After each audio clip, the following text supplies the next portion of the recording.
Hello. This is Mark. How are you guys? I can't find my camera. It's very creepy. I'm all alone in the dark here. What's happening?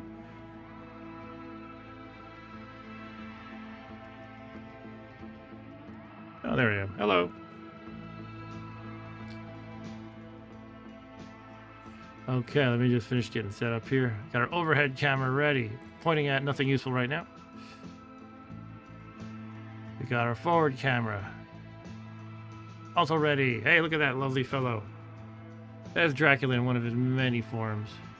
Having a ball, climbing down his castle wall, the outer side of the castle, and grinning for the camera. Somebody told him to say cheese, I suppose. So yeah, this is part 5. Welcome everyone, by the way. I'm Mark W. as always. Rob Bob doesn't really have interest in this particular game book, so he's not here. But welcome everyone. Hello to those who said hi in the chat, namely Ryan and Eric. Welcome, fellows. This is part 5 of our playthrough, my first playthrough, possibly my last, of Dracula: Curse of the Vampire, an Ace game book by Jonathan Green, illustrated by Hauke Koch. If you love the Fighting Fantasy series, this is a must-have, says Dr. Chris McCauley, creator of the Stokerverse. I keep meaning to check on that, but I think Stokerverse is probably just kind of like a website or a wiki or something like that of all things Bram Stoker, probably specifically Dracula. That does raise the question, though, did Bram Stoker actually write anything else that's worth mentioning? Or is it just Dracula? Anyway, it's been a what's the phrase, a hot minute since we last played any of this game book. That was part 4 last time, I can count.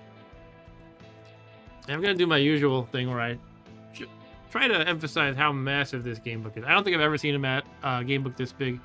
In a previous stream, somebody mentioned there was an even bigger one.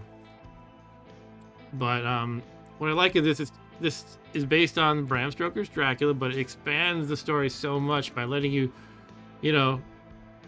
control multiple characters. You can control any of 3 of the good guys, so to speak. You got Jonathan Harker, and you have a character sheet for each of these guys. Jonathan Harker, Dr. John Seward,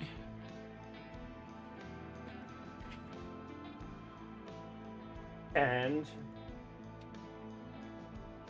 that's not a character, that is a encounter sheet. You can also play as Miss Mina Murray, and those are just the good guys. You can also be the king bad guy himself in the story of Dracula, who is, of course, Count Dracula. Now, if you play as the vampire hunters, I don't know if that's the correct term for them collectively, but let's roll with that.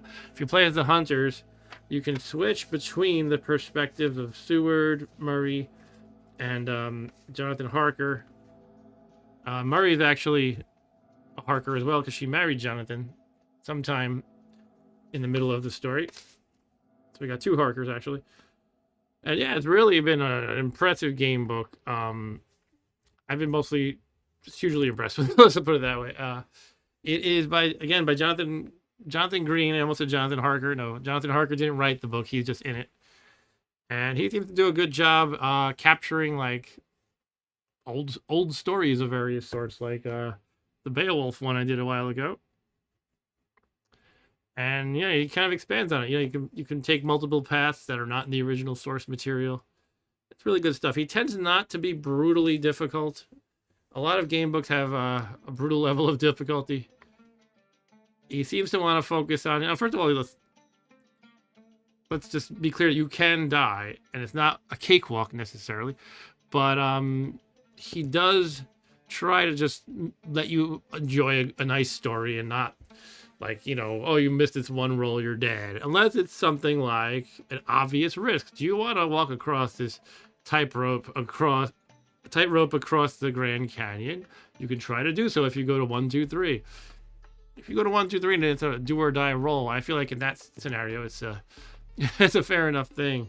So that's kind of the way I see it. He seems to want to just give you generally a fair shake, and you know, maybe there's danger when it's obviously danger, but there's no, do you want to open the chest or turn around, and if you turn around, an anvil falls on your head and you're dead. And nothing like that.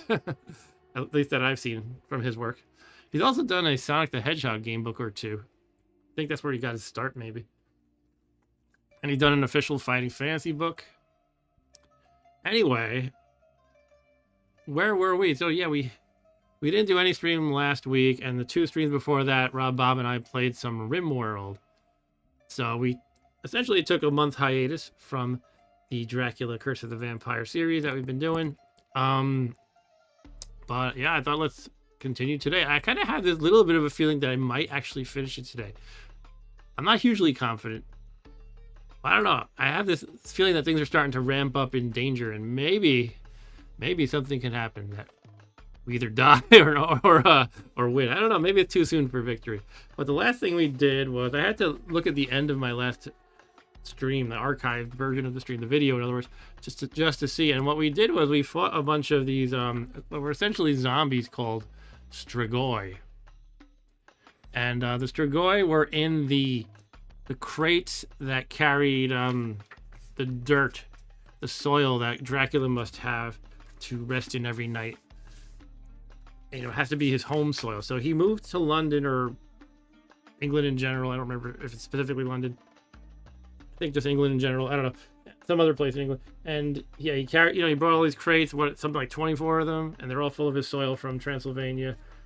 And so me and the boys tracked down some of the crates. Apparently some of them were removed from storage, and I believe the asylum, where is it? Could it be the asylum where Dr. Seward works? I don't remember. Maybe it was. I'm kind of recapping for myself as much as for anyone else. Anyway, we found, yeah, not all of the crates were still there, but a bunch were. And as we, you know, I think we opened one of them, and one of these Strigoi popped out, which is essentially a zombie, is my understanding. And then a bunch more of them came out. We had to fight a whole bunch. We were victorious. We didn't do too badly. I don't think we took much damage at all, in fact. So the Strigoi are done, and that's where I wrapped it up, basically. And I wrote down that we were currently...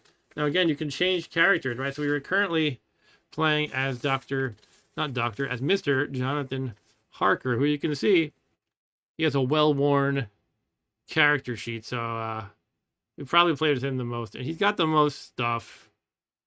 He's kind of, yeah, been through the ringer, though. You look at his terror score, it's 17. If you can read my scratch, 17. He's got a lot of stuff, though. He's got a sacred wafer, garlic garland, golden crucifix, and the silver crucifix. He's just going for the bronze next to get the trifecta. He's got good luck tokens, a large knife, an electric lamp, flask of plum brandy with 4 uses, which you can use to, I believe, heal yourself and also reduce your terror. We have to look at the exact mechanics if we think about using it. But basically, it's something like you can get drunk and you'll lose a combat for your next combat, though. That's the problem. But you'll recover 1 terror because, you know, alcohol will cure what ails you in the head, I guess. And anyway, back to the chat. Let's catch up real quick. Ryan and Eric are talking about the weather, and Ryan says, Dracula Curse of the Vampire. I thought you were reading Dracula. Dracula sucks his own dick. Yeah, we're not doing that. That was some kind of a parody book cover I found called Dracula Sucks His Own Dick or something. Sorry for getting vulgar this early in the stream. Usually it takes at least 20 minutes. Ryan probably thinks I'm being like the anchor man, just reading things I shouldn't be from the screen. Maybe he's right. Anyway, I say we just jump right into it. Page 20 is where we're at. And, yeah, I've got some ambient music playing in the background. It's dark and creepy. It's very low. You'll probably only really hear it when there's a lull in my speaking. Like right now, you can hear it a little bit, right? Anyway, over to page 20, or paragraph 20. Oh, by the way, yeah, let's take a look at this real quick. I was just talking about what else Jonathan Green had done. And here's Stormin' Sonic, which I suppose is Sonic the Hedgehog. He's also done a couple of Doctor Who adventure game books. And one Star Wars game book, The Crisis on Coruscant. Some other stuff. I don't know what these series are, like Warlock's Bounty or Path to Victory, but it looks like he did 2 books in the Path to Victory series, one in Warlock's Bounty, one in Gamebook Adventures, Temple of the Spider God. He's done more than I thought he only did like one fighting fantasy. If you look over by my thumb here, he did Spellbreaker, Knights of Doom, Curse of the Mummy, Blood Bones, Howl of the Werewolf. You can kind of see a theme here. Stormslayer, mostly. Night of the Necromancers. Mostly seems to be a lot of undeady things and creepiness. Snowbook anthologies. Shakespeare versus Cthulhu. I think that's a work in progress. Excuse me a minute. And I just saw a post by him recently on social media where he said that, I think he said this is coming along well. It's going to be a kind of thing where everyone loves it or hates it. No, it wasn't Shakespeare versus Cthulhu. I don't know, maybe it was. I'm kind of confused now because this is from a couple of years ago, but I thought he said it was a work in progress. Anyway, I'll move on. I'm not really sure about that. And here's some of the Ace game books he did up here. This is one of the Ace game books, and we've streamed a playthrough on this very channel of Beowulf, Beast Slayer, and 'Twas the Krampus Night Before Christmas. Here's another Sonic the Hedgehog down here by my thumb, by the way. Theme Park Panic. Now, there is a...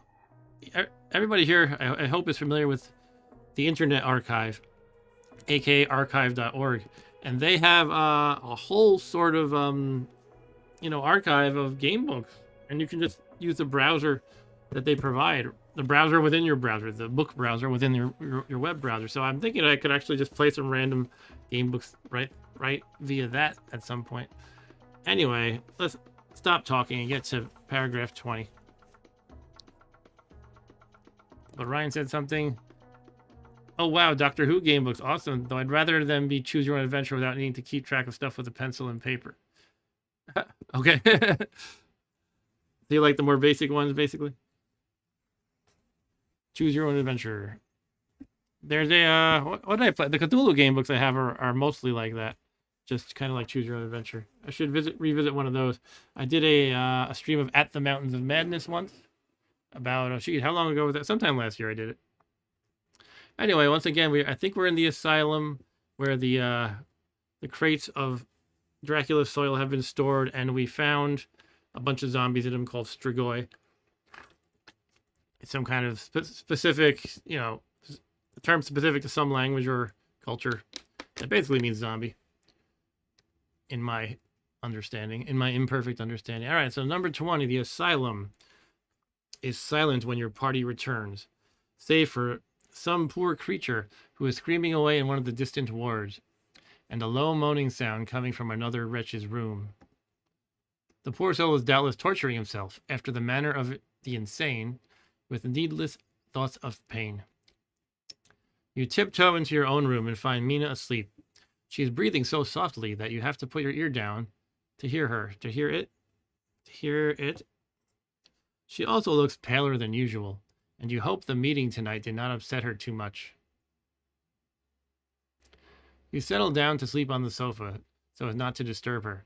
You are truly thankful that she is to be left out of your future work, and even any deliberations. It is too great a strain for a woman to bear. So I'm trying to remind myself now.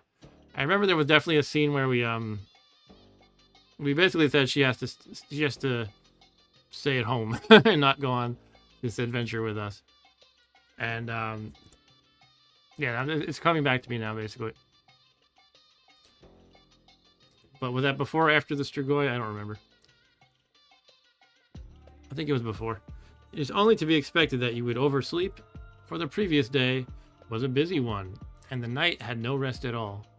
Even Mina must have felt its exhaustion, for though you sleep until the sun is high, you are still awake before her, and have to call several times before she stirs.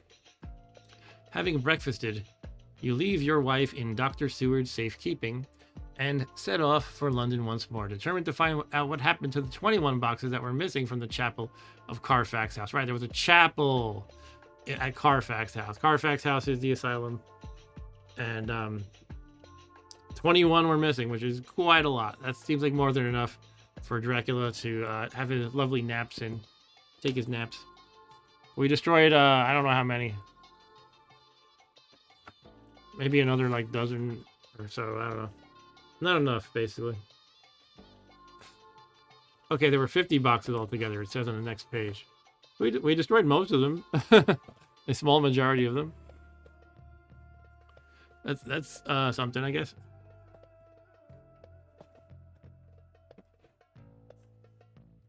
Okay, you know that 50 boxes of Earth were received by Mr. Billington in Whitby, and that these were passed on to Carter Patterson, who was responsible for having them delivered to Purfleet.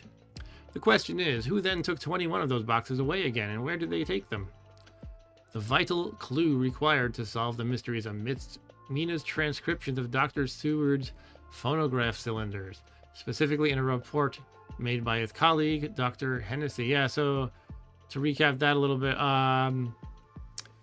yeah, she did some secretary work, Mina, basically. She listed, Dr. Seward records via phonograph, you know, like a record player, basically, all his notes. So they were only in that form, and, you know, we don't have any fancy computers to scan them in any way, to digitize them and then do speech to text or anything like that. So that's where Mina came in, and she basically transcribed hours and hours of his phonograph cylinders.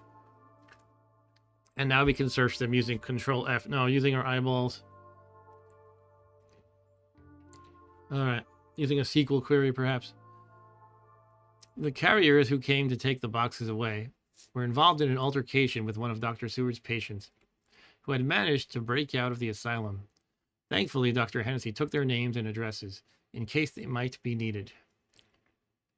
The men you need to interview are Jack Smollett and Thomas Snelling, who are both in the employ of Harris & Sons Moving and Shipment Company, Orange Masters Yard, Soho. Upon arriving in London, you make your way first to Mr. Snelling's house and then Mr. Smollett's, interviewing each in turn. But what they tell you only confirms what you had started to suspect yourself. Dracula's had the missing boxes of Earth transported to the very property you aided him in purchasing around London. Ah. So they're in his new homes.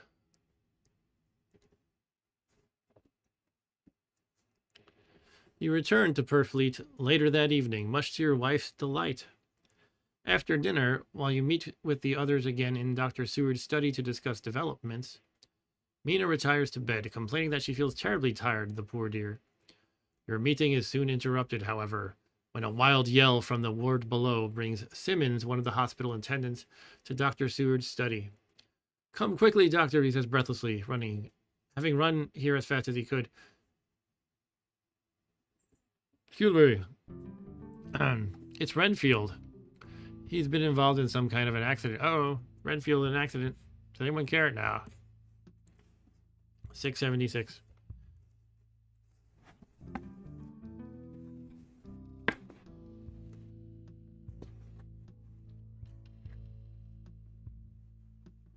Whoa. Something crazy's going on here. That's a different page. Okay. Actually, it's not. This is a giant multi-page entry. All right. Okay, well, this is going to get interesting. Okay. All right, I need to have a couple sips of water here. Bear with me a moment. 676 seems to be about like 4 pages long. And it's about what happened to Renfield.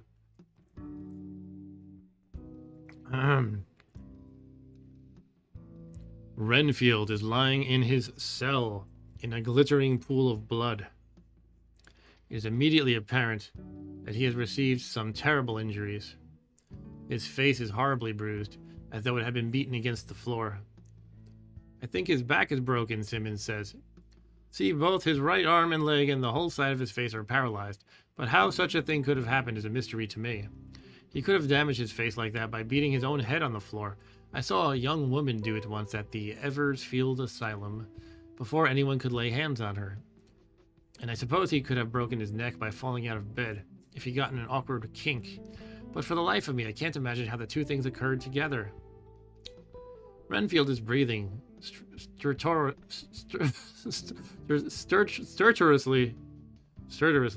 another indication that he has suffered some terrible injury. But then suddenly his eyes open and become fixed in a wild, helpless stare. I have had a terrible dream, and it has left me so weak that I cannot move, he whispers weakly. What's wrong with my face? It feels all swollen, and it smarts dreadfully. He tries to turn his head, but even that slight effort causes his eyes to grow glassy. Tell us your dream, Mr. Renfield, Van Helsing says in a quiet, grave tone. All right, then we turn the page. And Ryan says he caught my Garmin watch, yeah, while I was changing papers. That was a gift from Ryan. It was a hand-me-down. He had a newer Garmin, so he handed down his old one. It's pretty cool. I enjoy it. I used to use a Fitbit watch. I won't complain about it too long, but basically the face came off. It popped off, and it was still like attached by like a little ribbon. And I couldn't get them to the support to even acknowledge my question. I was basically saying, hey, is there any resources on how to repair it? Or can you guys repair it? And they said, here's how you I'm sorry, you can't replace it. You can buy a new one though. Here's a coupon for $20 off. And then I repeated, like, no, I want to repair it. Is there like a YouTube video I can watch? Can I pay you guys $50 to do it, or $100? And they go, sorry, we can't replace it. And I said, all right, I'm done with Fitbit. Anyway, that's that story. There's more to that too, but I'll keep it brief. Give me some water. My lips are dry, and I shall try to tell you. Quincy hurries off, but soon returns with a glass and a decanter of brandy. His parched lips moistened. The patient revives a little. Fixing you with a piercing look of agonized confusion, he says, I must not deceive myself. It was no dream, but all a grim reality. His eyes suddenly start roving the room. Quick, doctor, quick, I am dying. I feel that I have but a few minutes. Wet my lips with brandy again. I have something that I must say before I die. I'm sorry, guys. I'm recovering from a dinner. I've been really good at like watching my calories lately. But I had a big pig out of pizza tonight for dinner. And I'm like feeling it so hard. I have what Arturo's people call el mal del puerco. That's my bait to see if Arturo's watching. But furthermore, I have the gas of puerco. I don't know, I just made that up. Right, so more brandy is offered, and the wretch begins his tale of woe. It was that night after you left me, Dr. Seward, when I implored you to let me go away. I couldn't speak then, for I felt my tongue was tied, but I was as sane then as I am now. I was in an agony of despair for a long time after you left me. It seemed hours. Then there came a sudden peace. My brain seemed to become cool again, and I realized where I was. He came to me then. You stifle a gasp. There can only be one individual to whom he is referring.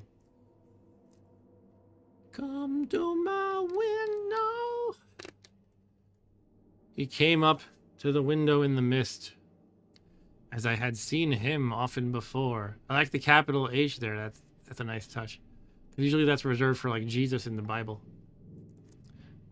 And Ryan said, I miss the days when you could buy a new battery for your cell phone and just switch it out. Well, iPhones aren't good at that, but I think a lot of Android-based phones are actually let you do that. That's one of the things that Android fans will repeat. Like, you can't even change your battery. Well, you can. It's just you have to go to the Apple store.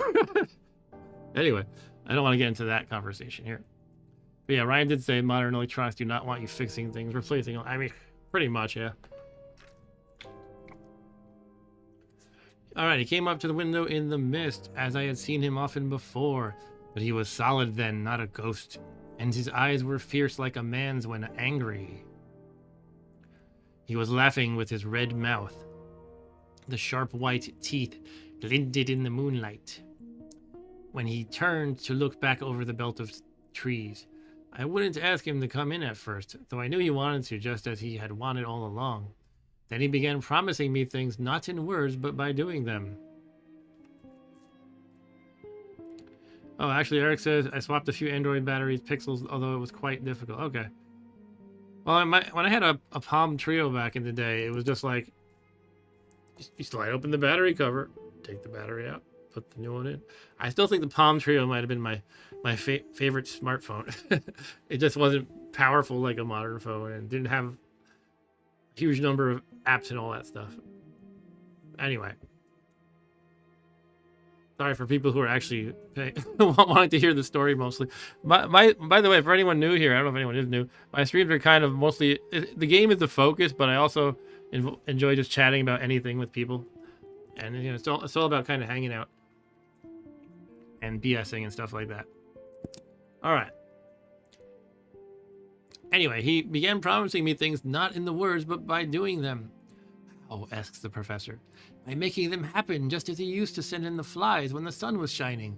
Great big fat ones with steel and sapphire on their wings, and big moths in the night with skull and crossbones on their backs. Then he began to whisper, rats, rats, rats, hundreds, thousands, millions of them, and every one a life, and dogs to eat them, and cats too, all lives, all red blood with years of life in it, and not merely buzzing flies.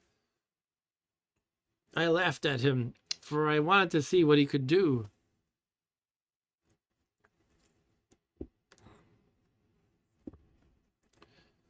He beckoned me to the window. I got up and looked out, and he raised his hands and seemed to call out without using any words. A dark mass spread over the grass, coming on like the shape of a flame of fire. And then he moved the mist to the right and the left, and I could see that there were thousands of rats with their eyes blazing red like his, only smaller.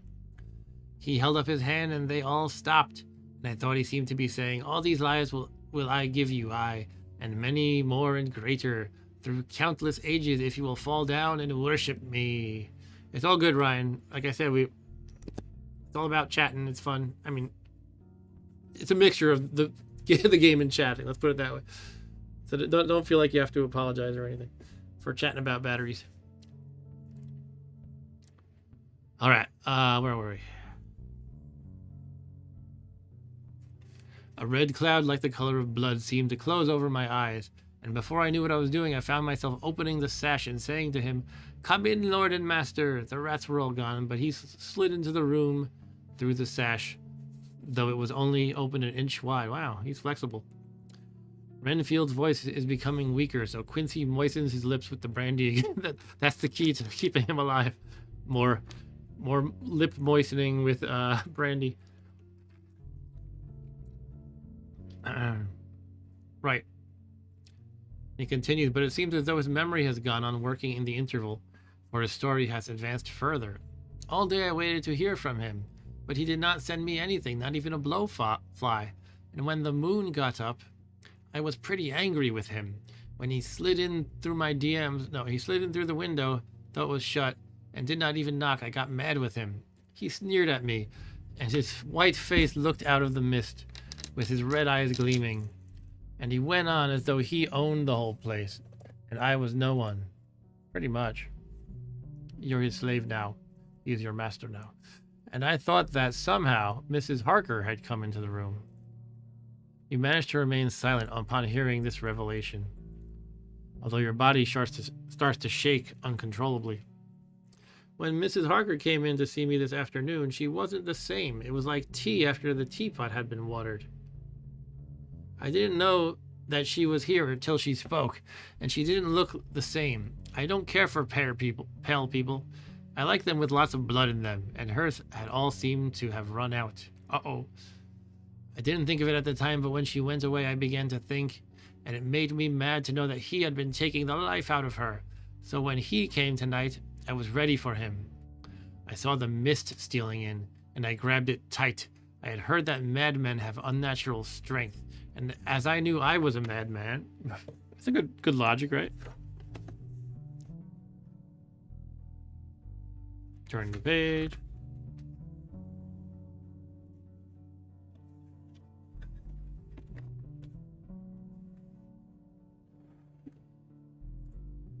As I knew I was a madman at times anyway, I resolved to use my power. And he felt it too, for he had to come out of the mist to struggle with me.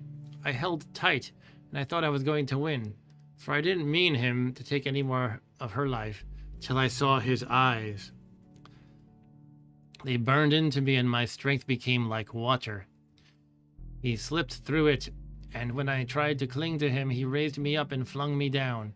There was a red cloud before me, and a noise like thunder, and the mist seemed to steal away under the door. His voice is becoming fainter, and his breathing more stertorous. Stertorous, that's not a word I really know, so sorry for mispronouncing. Stertorous. Should we look it up quick? I'm going to look it up quick. Stertorous. Stertorous. Stertorous. It means of breathing, noisy and labored. Okay. Stertorous. I think I've learned like 3 or 4 words from this book so far. It has a pretty advanced vocabulary, including those Strigoi, which is again some sort of Eastern European zombie like thing. Right, so where were we? Right. Breathing more stertorous until his last breath escapes him as a gargling death rattle.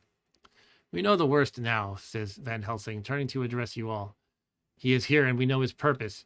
It may not be too late. Let us be armed, the same as we were the other night. Glad that you have grown into the habit of carrying your knife and revolver with you at all times now. You run from Renfield's cell after Van Helsing and take the stairs to the first floor 2 at a time, arriving at the door to the room where Mina is sleeping in mere moments. Beware, the professor warns as you seize hold of the door handle. Alas, it is no common enemy we face. Turning the handle, the 5 of you burst into the room together. The scene that greets you appalls you. You feel the hackles on the back of your neck rise, and your heart seems to stand still. In the moonlight streaming in through the window, you see the white-clad figure of Mina kneeling on the edge of the bed, her face and the front of her nightdress filthy with blood. By her side stands a tall, thin man clad in black. It is the Count. As your party burst into the room, the monster turns, his expression that of some hellborn demon. His eyes burn with devilish passion. The great nostrils of his white aquiline nose flare up, and the white sharp teeth beyond the full lips of the blood-dripping mouth champ together like those of some wild beast. With a wrench, he throws... He's throwing a wrench at me? If you can dodge a wrench, you can dodge a ball. Sorry.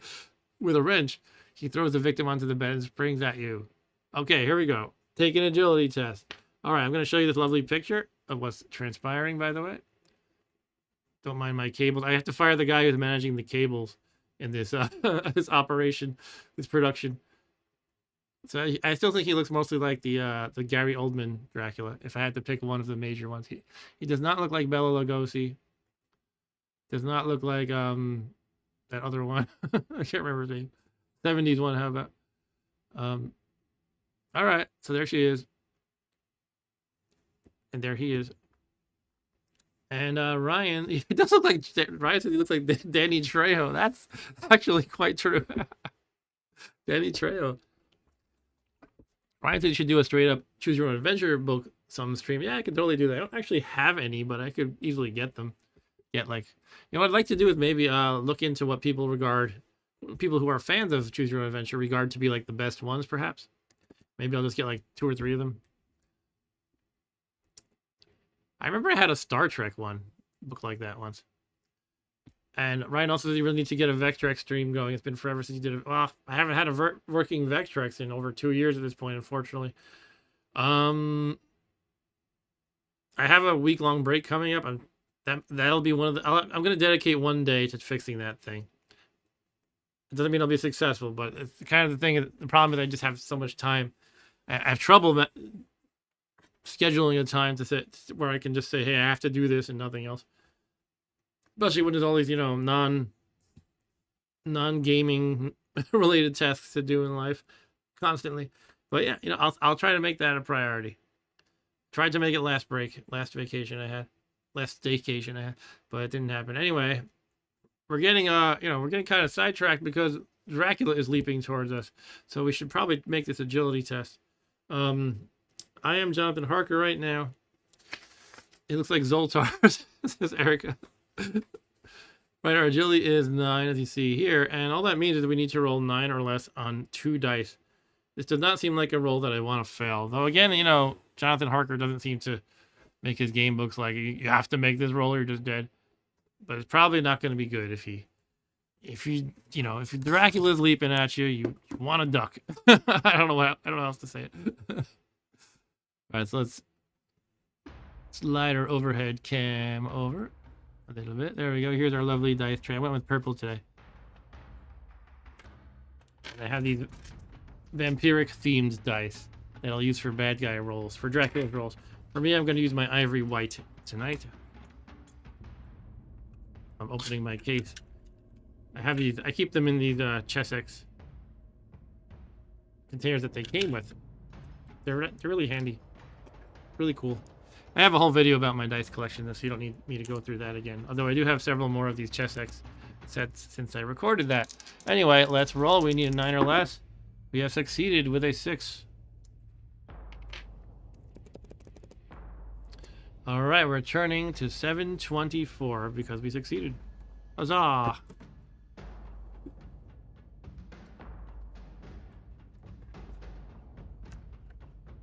$744. Sorry, it was 724. 44 was the failure.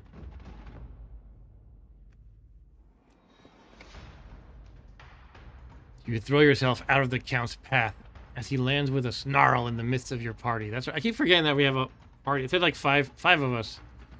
5 of us entered the room together. So what? Who is it even? Is it? It's me, Dr. Seward.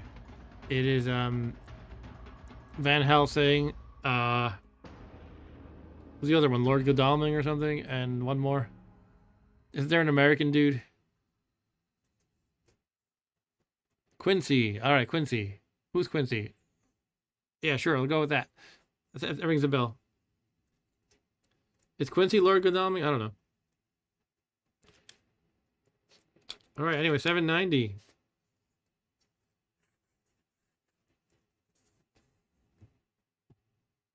We have another large entry. Actually, it's nothing compared to that last one. It's about a page and a half, it looks like.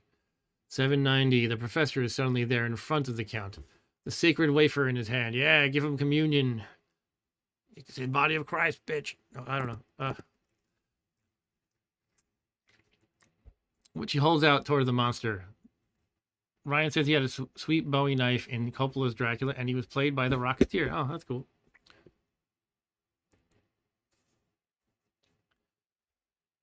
The Count stops abruptly and cowers back. And the rest of you raise your silver crucifixes. I have a golden one too. I could like double fist crucifixes. He cowers back further till still as you advance upon him. The moonlight suddenly fails as a great black cloud sails across the sky. Sorry, I need a lot of water tonight. It's not speaking isn't coming totally naturally. Excuse me a minute. By the way, we're getting snow here in New York. I think it just started. And I will have to shovel it in the morning, probably. All right. I haven't looked out the window yet, though. So, when the gaslight springs up under Quincy's match a moment later, you see nothing but a faint vapor that trails out through the window and then is gone. Yeah, he's too chicken. He didn't want to fight us because we have communion wafers and crosses.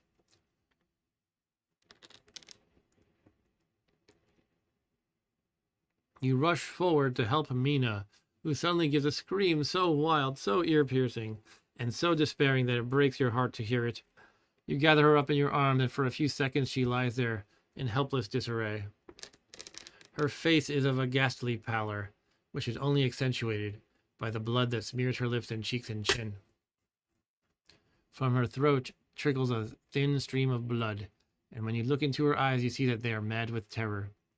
Are we too late? The professor cries, rushing forward, the sacred wafer still tight in his hand. I have to know. And with that, before you can stop him, he presses it against Mina's forehead. She gives another fearful scream and recoils in pain. Ouch. Where the wafer touched her skin, it has burned her flesh as though it were a piece of white-hot metal. That sucks. Sorry, Mina. Now we have to execute you. Sorry, I'm having some camera struggles tonight too. Bear with me, please. Again, the cameraman, you know, he's been fired. So it's all up to me. I had to let him go. I had to lay him off because my budget. I couldn't pay him my pay him his salary of 0 with my budget of 0. I don't know. I'm making no sense. Let's see. Mina sinks to her knees, sobbing and pulling her beautiful hair over her face, and wails, "Unclean! I am unclean! Even the Almighty shuns my polluted flesh. I must bear this mark of shame upon my forehead until the judgment day." There's no E between the G and the M in judgment, by the way. Falling to the floor beside her, consumed with impotent grief, you put your arms around her and hold her tight.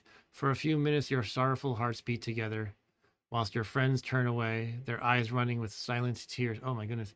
And 2 to your terror score. Jonathan's not doing well in terror. He's got 19 now.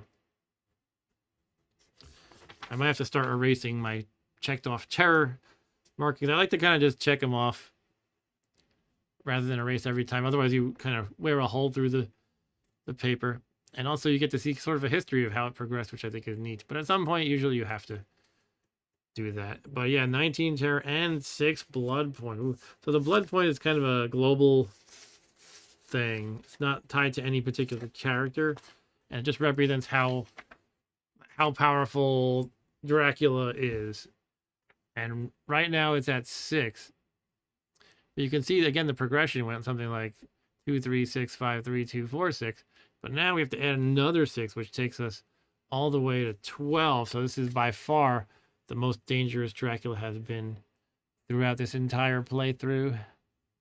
So 12 blood. And I don't think that was anything I did wrong. I think that's just part of the story's natural development. 693. I mean, maybe some of that blood was my fault, but the increase of 6 here, I don't think I could really do anything about. And I would assume that Mina getting bitten is just part of the game as well. And unavoidable.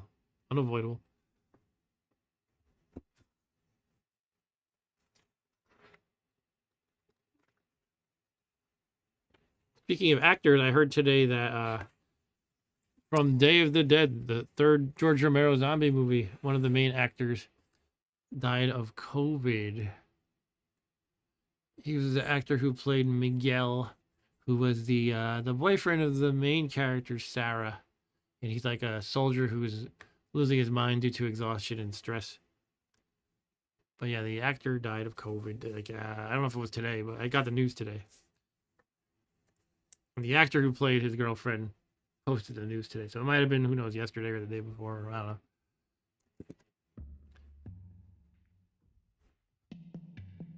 But that's kind of Ryan in the chat and I like to geek out over that series. We're big nerds about it.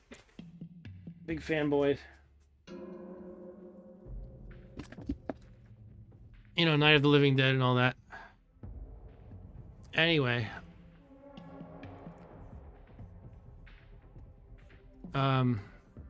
Right, let's keep going. It may be that you have sorry. It may be that you may have to bear that mark till God himself sees fit to redress all the wrongs of the earth and of his children, Van Helsing says gravely. And oh, Madam Mina, my dear, may we who love you be there when that red scar passes away and leaves your forehead as pure as the heart we know. Till then we must bear our cross as his son did in obedience to his will. It may be that we are chosen instruments of his good pleasure, and that we ascend to his bidding, through tears and blood, through doubts and fears, and all that makes the difference between God and man. And now we have the chance to switch characters once again. Should we change to the point of view of Mina, or stay as Jonathan Harker, or switch over to Dr. John Seward? It's a tough call. I feel like Jonathan Harker is so terrorized at this point that I don't know if I want to have to make any rolls as him. At least not any terror rolls. Look at her, 19. Now, why is that bad? If it sounds like an arbitrary number to you, it's because you have to roll anytime it says make a terror roll. Terror, something bad happens, something scary. You have to see if you keep your wits up together, you have to roll 4 dice for terror. And higher is good. You need to roll, I believe, equal to or greater than your terror score, your current terror score, to pass the roll. If you roll lower, you fail, which means if you have 19, look at these dice. These 4 dice? The largest number is 6 times 4, which is obviously 24. So that's extremely rare to roll all 6s. But just think how close to 24 and 19 is. So basically it's like, you need to roll like 3 5s and a 4, worst case. Basically, that's like just barely making the roll, or something that adds up to the same thing. So it's basically at the point where he's going to be failing probably like at least 90%, probably 95% of all terror rolls. Anyway, I could just make him get drunk, but it doesn't really help him that much. And the downside of that is your next combat score would be lowered by 1. Just roll and die and multiply, it says Ryan. Yeah, right. We're not going there. Anyway, right, what do you guys think? Would you like to see me continue as Jonathan Harker, or switch over to Mina, or switch over to Dr. John Stewart? We've played as all 3 before. We've definitely spent the most time as Jonathan Harker. I don't know, I could go either way, or any of the 3 ways, really. But, I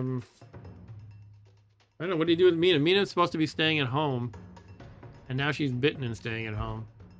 But I'm assuming, I don't really remember what happens in the original story, but I feel like maybe maybe she's gonna come along at this point. I think she actually sort of uses her vampire powers, like she has a psychic link to Dracula, to the vampire hunter's advantage. I think something like that happens in the original story. And Ryan says, stick to Harker since you're going for the win. All right, I mean, we could do that. I'm not really sure sticking with Harker would accelerate the pace of, ending the game, or well, maybe if you mean for losing. If I'm losing all these terror rolls, I don't know. I'll just stick with him. There's got to be something to recover terror besides that plum brandy. That's not the greatest solution to that problem. Let's go. We're gonna go with Harker, 24. I just glanced over here and saw Dracula's stats, but I'll try not to spoil it for you. Oh yeah, are you saying Mina Harker or Jonathan Harker? Ryan?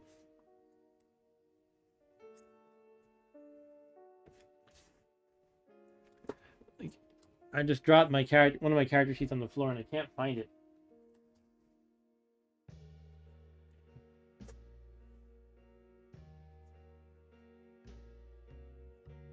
I'm dumbfounded. I think it disappeared like how Dracula did. How he slipped away. It's Jonathan Harker. He's just gone now. Oh, here we go. It went like halfway across the room somehow. Okay. Ryan says he didn't really like the novel, but the beginning Jonathan Harker parts are great. And Eric says, so terrorized he fled. Yeah. I thought the novel was great. I like it a lot. I hear some people don't like the sort of letter correspondence style, but it doesn't bother me at all. All right, so we're going to 24.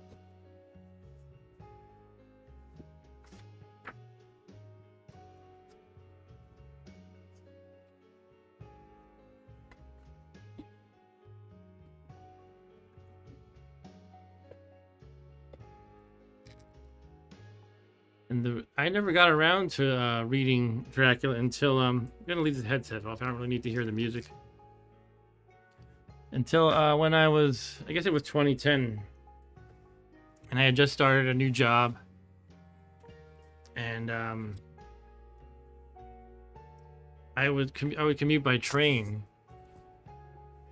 because I live here on Long Island, so I would go to the city, and at the infamous Penn Station, maybe. I was stuck there one day. It was like I think it was my first week on the job even. And I got like stranded at Penn Station for hours and hours and hours because there was something messed up. I don't remember what it was specifically. And so I just kind of, walked into the bookstore, killing time. They had a bookstore at the station among, many other stores. And I'm just browsing, like, oh, I never read Dracula before. Let's do that. So that's when I read Dracula.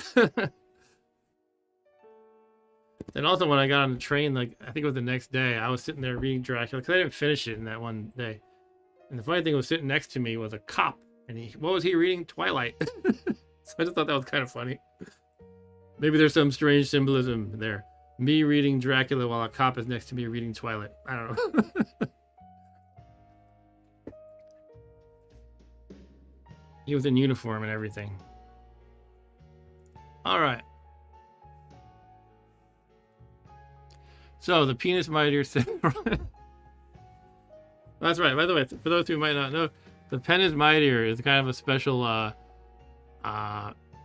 special way out of a tough situation. If you want to, like, not have to roll the dice or not have to fight the combat, or just get the easy way out, you get three uses of that per character. I've used one of them for Jonathan Harker. I've used none of them for Mina, and that might actually be a sort of way of encouraging you to actually swap out characters. I did use one of them for John Stewart, not Jon Stewart of The Daily Show.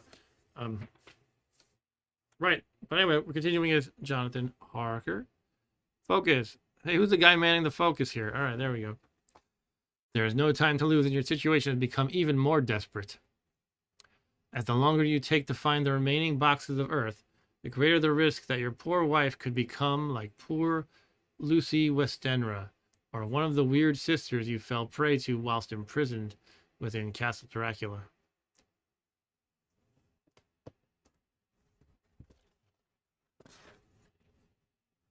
Next page.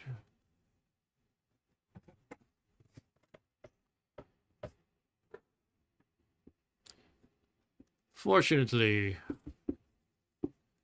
you are sure you know where the remaining 21 boxes have been taken to the very properties you helped the Count acquire, and that are located in the London districts of Piccadilly, Walworth, and Mile Island. Turn to 84.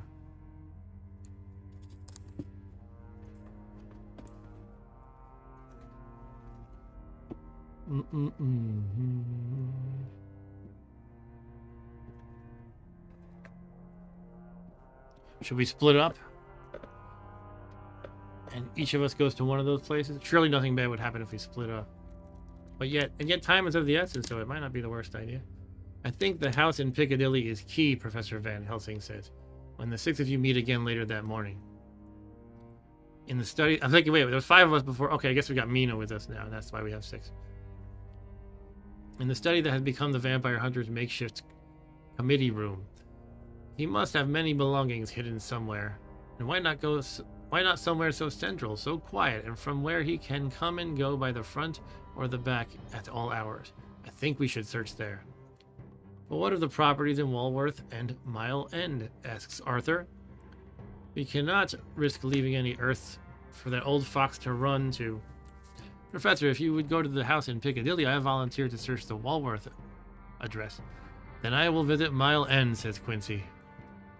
Then it is decided, says the professor. Wait, it's not decided. Splitting up is a bad idea in horror movies, right? Okay, I don't know. Van Helsing's kind of our leader, it seems like, so I guess he's made up his mind. Then it's decided, says the professor. We will split up, and between us we ensure that the fiend has nowhere left to hide on English shores. I guess at least we can pair up, though, right? If there's 3 locations and 6 of us, we could have two per location.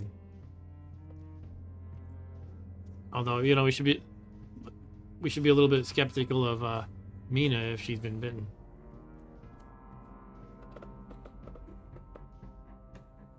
Van Helsing turns to you. I would appreciate your help at the house in Piccadilly, he says. Will you accompany me there? Where do you want to visit, and with whom? Piccadilly with Van Helsing, Walworth with Lord Godalming, or Mile End with Quincy Morris? So Quincy Morris is the American guy? Is that it? Lord Godalming. I don't know. I feel safest with Van Helsing. He seems to know what he's doing most. But maybe the other guys need the help more. Well, actually, Van Helsing might need help too because he's old. He might need physical help. You know what I mean? I think that. Yeah, Van Helsing. It's good to have his brain, but he could use our strength. That's the way I'm feeling. And I don't know what happened in the original book. It's kind of interesting. I keep wondering, like, what did they even do in the original book? Did they have the same sort of splitting up? And if so, you know, who went with who? Anyway, I'm going to go with Van Helsing 741.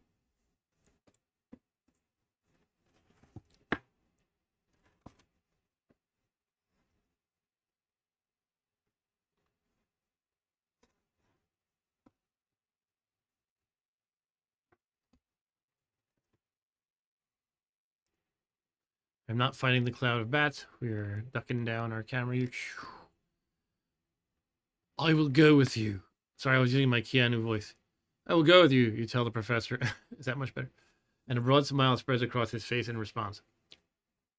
And so it is agreed. While you and Van Helsing make your way to the Piccadilly property, between them the others will visit the other properties in Walworth and Mile End in search of the missing boxes of Transylvanian soil. And Ryan said, I believe in the novel it's actually Quincy's knife that killed Dracula. No wooden stick. Is it? Oh. Yeah, I have trouble remembering a lot of specifics. All right. Upon reaching the corner of Arlington Street, you exit the cab you hired upon arriving at Fenchurch Street Station, and the two of you stroll into the Green Park, trying to blend in with the members of the general public partaking of their daily constitutional in the afternoon sunshine.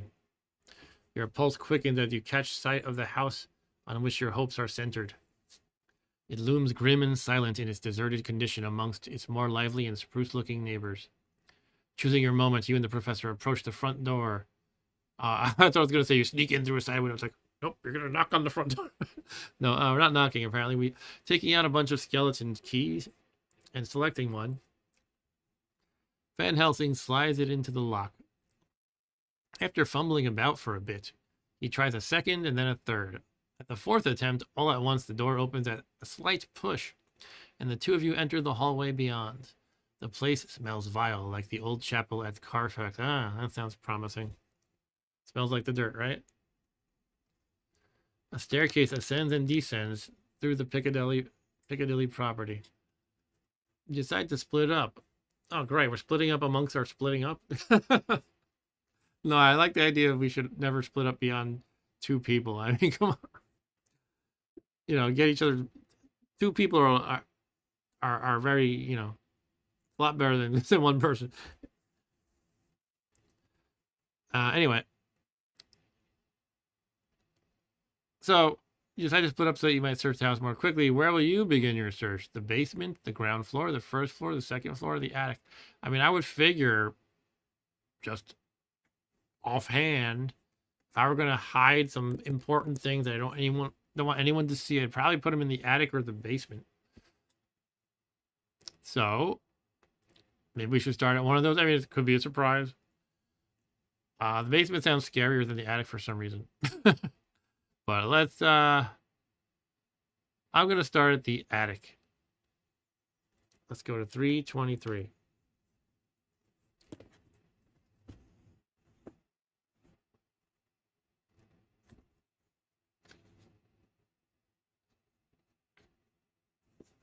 I feel like the basement is probably more logical still, but I don't know.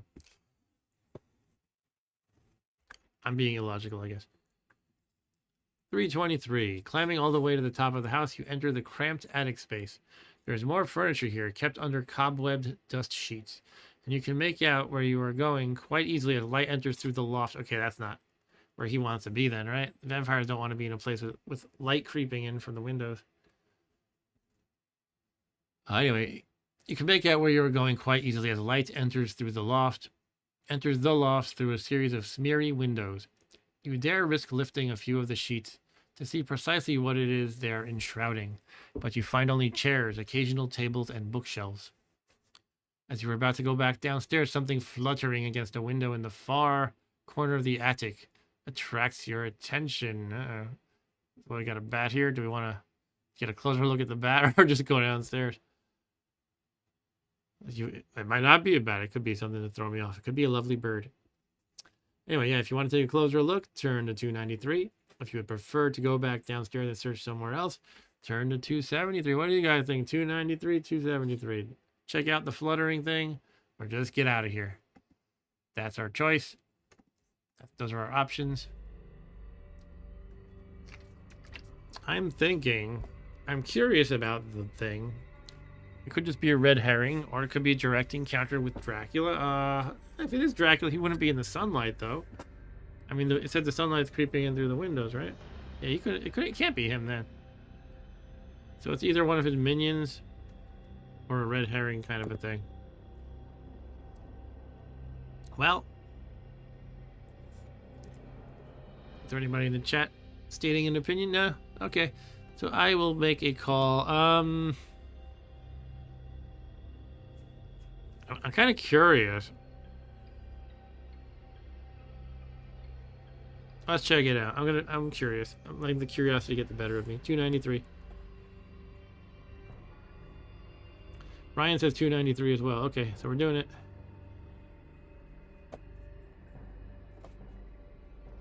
Oh, great. I have to make a terror test. Right. As you draw closer, you see that it is a moth. An Acherontia atropos, or death's head moth, to be precise. Named thus because of the likeness of a skull and crossbones these Lepidoptera have on their backs. The insect is beating its wings uselessly against the glass, with no comprehension of the fact that its efforts to break free are futile. A second death's head moth suddenly joins in at the window, and then another. Hearing a great susurration behind you as of a thousand fluttering insect wings, you turn to see a great mass of moths, oh god, emerging from the shadows of the attic behind you. They batter you with their furry bodies, alighting you and crawling all over your face as if trying to smother you. Take a terror test. The one thing we suck at. And that I was worried about. Alright. Time to switch to overhead view. So high tech. On our YouTube channel here with our overhead camera and everything.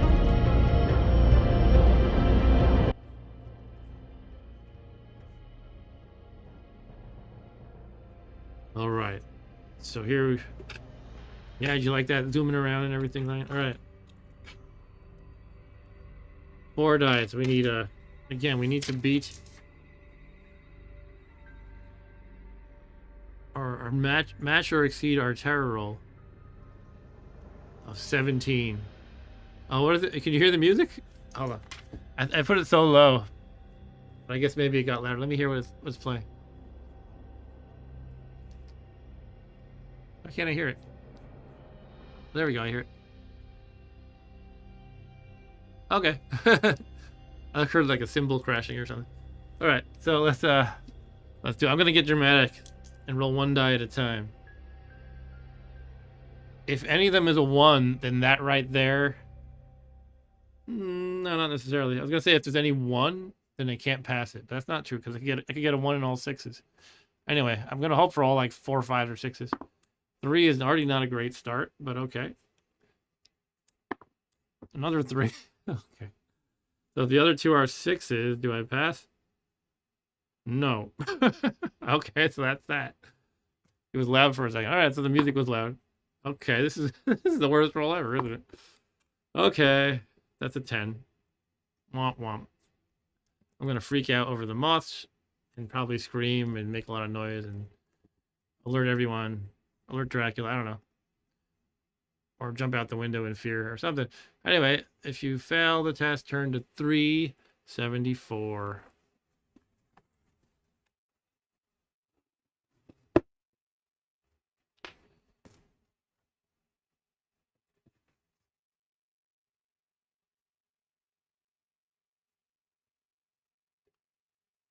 Killed by moths. Oh god, you know what happened? Add a terror point. I really need like something that just resets it. 374. Several moths are trying to crawl up your nose. Ah, not my nose. And as you open your mouth to give an involuntary cry of horror, several more scuttle between your lips. And all the time you can hear nothing but the amplified buzzing flutter of their wings in your ears. Add 1 point pure terror score, then turned to 224. Alright, we got a whopping 20 terror. I need like the potion of terror cure or something. Just need to wash it all away. 224 is next.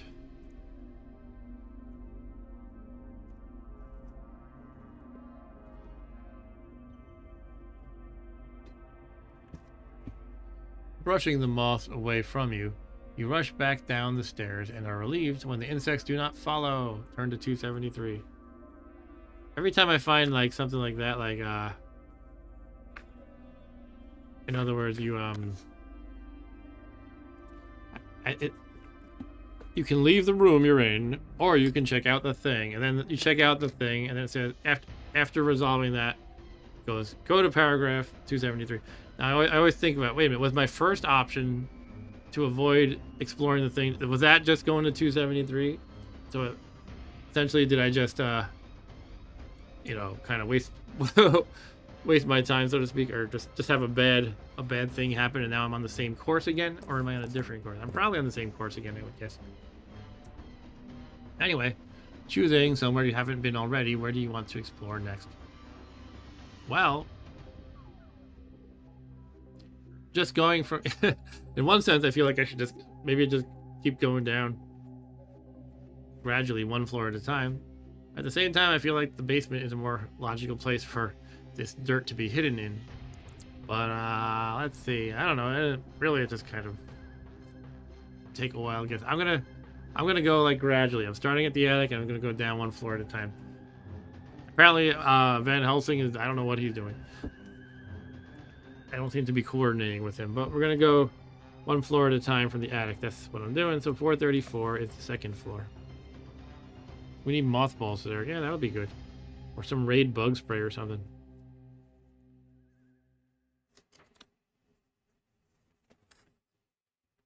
On the second floor, you find nothing but a number of dusty bedrooms. Notice that in some of the mirrors have been turned to face the wall. I wonder why. If you want to spend more time conducting a thorough search of the bedroom... Actually, I do wonder why. The reflections don't bother Dracula, right? He just doesn't have a reflection. I don't know, whatever. If you want to spend more time conducting a thorough search of the bedrooms, turn to 404. If you'd rather look elsewhere, 273, which is back at choosing which floor. Let's search 404. That's funny because 404 means not found in HTTP. So if I search for something and it says go to 404, it feels like it's going to be you don't find anything. Not sure if Jonathan Green would put a joke like that in the game. Probably not. I feel like the paragraphs are all random. Ryan said that's weird. If I couldn't see my reflection, I wouldn't really care if I could or couldn't see myself. Right. I feel like if anything, I guess maybe it would be a way to protect, like, if some, rando is in your house that you have to associate with, like, for example, these movers, and you don't want them to notice you're not casting, you don't have a reflection, and maybe you'd want to get rid of the mirrors, but turning them to face the wall is just weird, though. I mean, it would make everybody go, what? Yeah, as Ryan said, I would just flat out get rid of them. Yeah, that makes sense. Anyway, 404, entering one room, you're taken aback to see what looks like a body lying on the bed covered by a dirty sheet. Wow, okay, that's something. Do you want to approach the bed and pull back the sheet? Turn to 343. I'm just going to be, curiosity killed the Jonathan Harker. He's going to get more terrorized.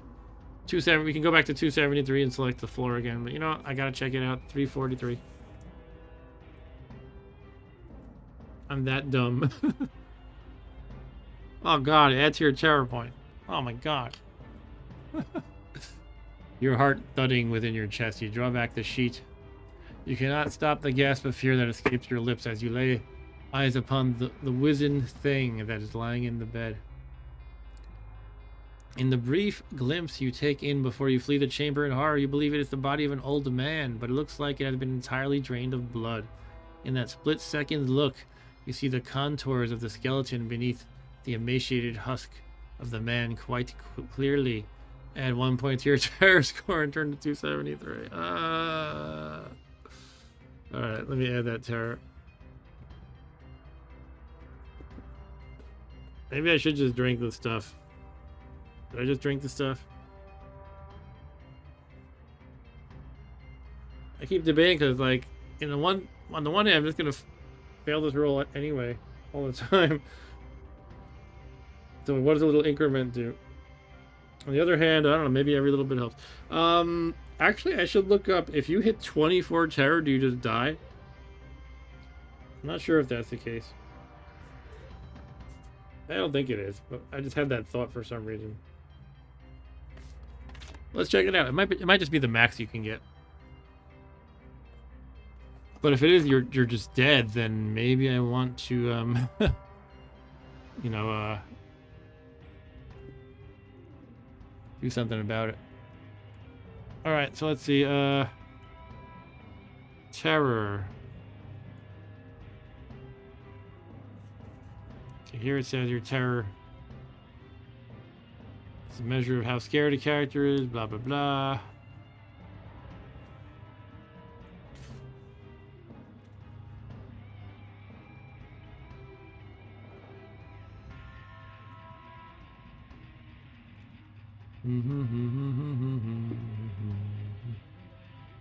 I gotta keep flipping through to where it elaborates more on terror and terror rolls or something. Here's terror test.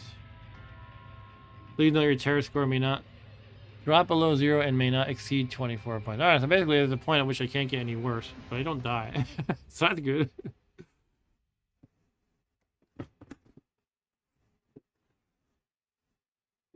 But yes, I keep hoping for something that's just going to be like, wipe out all your terror. It'll feel so good. All right, continuing with my, working my way down from the top. Let's go to the first floor, which is not the ground floor, by the way. We got ground, first, second, attic, and basement underground. Yeah, 542 for the first floor. I think I should have just gone to the basement to begin with, and that's it.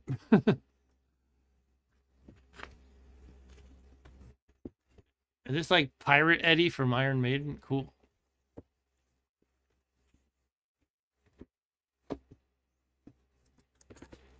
I have no idea what that was. He did seem to be like totally in costume or something.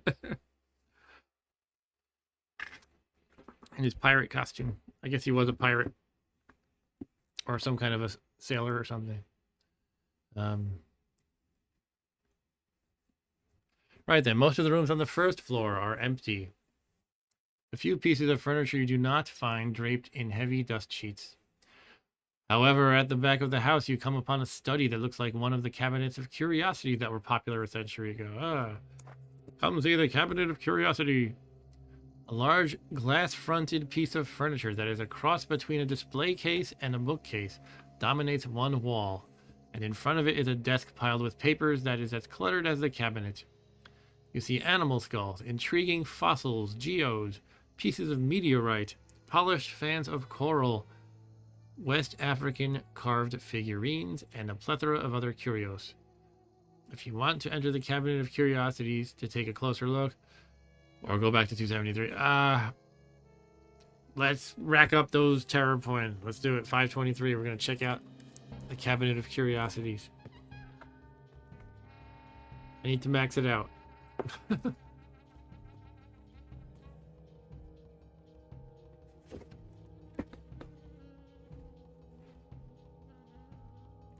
(523) Entering the study, you realize that there are a variety of living things among the items on display. There is a glass jar containing a soupy green liquid that looks like stagnant pond water, which is full of writhing black leeches. And they're still alive? Maybe Dracula takes care of them. Another container covered with a fine meshed netting, to which cling dozens, if not hundreds, of mosquitoes, and a vivarium containing a dead rat seething with blood-sucking ticks. All right then. On the desk in front of the cabinet is the skeleton of a bat poised on a stand with the finger bones of its wings outstretched. You also see the leathery body of a lamprey pinned out on a fluid-stained board, apparently mid-dissection. I'm over here, by the way.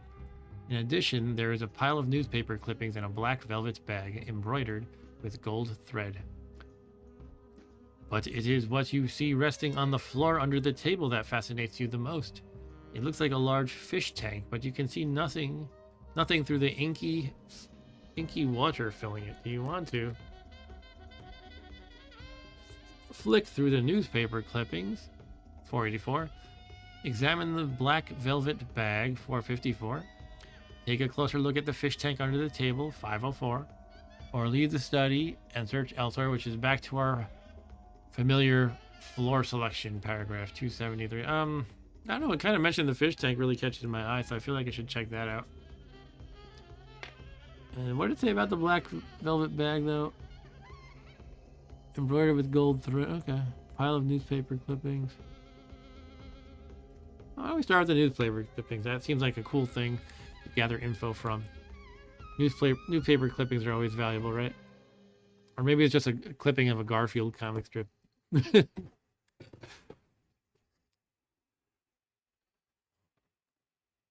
Maybe it's our friend Charlie Cat posting on Atari Age. The daily Garfield comic. I hope he watches this video later to catch his shout out. Someone has taken the trouble to cut out a series of articles from different local and national newspapers. Among them is one about a Russian schooner that ran aground on the North Yorkshire coast in Whitby, dated 8 August, and another from the Pall Mall Gazette, dated 18 September, regarding a wolf escaping from London Zoo, and a third bearing the lurid headline, "Bloofer Lady Strikes Again." What do you want to do now? Choosing something you haven't done already, will you? Alright, so that was probably not useful, I guess. Could those dates possibly be useful? I feel like probably not. Maybe I'll write them down anyway. On the back, I'll write, Russian schooner ran aground 8th of August.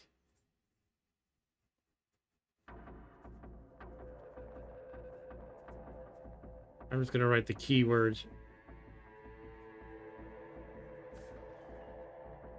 18th of September. Wolf escaping. Zoo.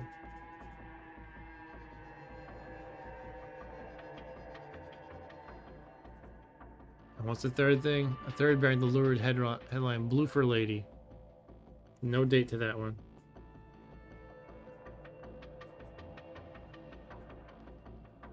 Probably not valuable info, but I figured I would just jot it down really quick, just in case. Okay, let's check out the black velvet bag. I'm just working my way down the list now. Originally, I was thinking the fish tank, but I feel like I could probably work my way there. For now, we will check the velvet bag, and it says you pick up the cloth bag and immediately feel how heavy it is, and hear a jangling sound. Intrigued, you open it to find several antique coins. You believe they are golden ducats. On one side, they are stamped with the image of a serpent or a dragon. On the other, there is a shield split vertically, with a crescent moon and a 6-rayed star below it on the left-hand field. And inside the second field, 3 horizontal bars. Around the edge of the coat of arms, in Cyrillic letters, is the legend, Vlad Voivod. If you want to take the golden ducats with you, record them in the equipment box on your adventure sheet. Alright, sure. So I have antique coins and golden ducats.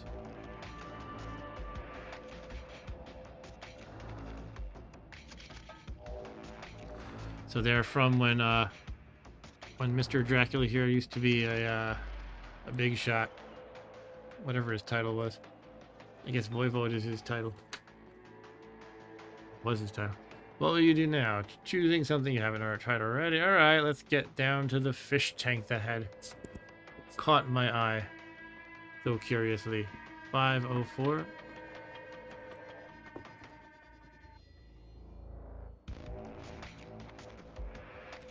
Your terror increases by 20. Oh man, it's worse than that. Worse than that.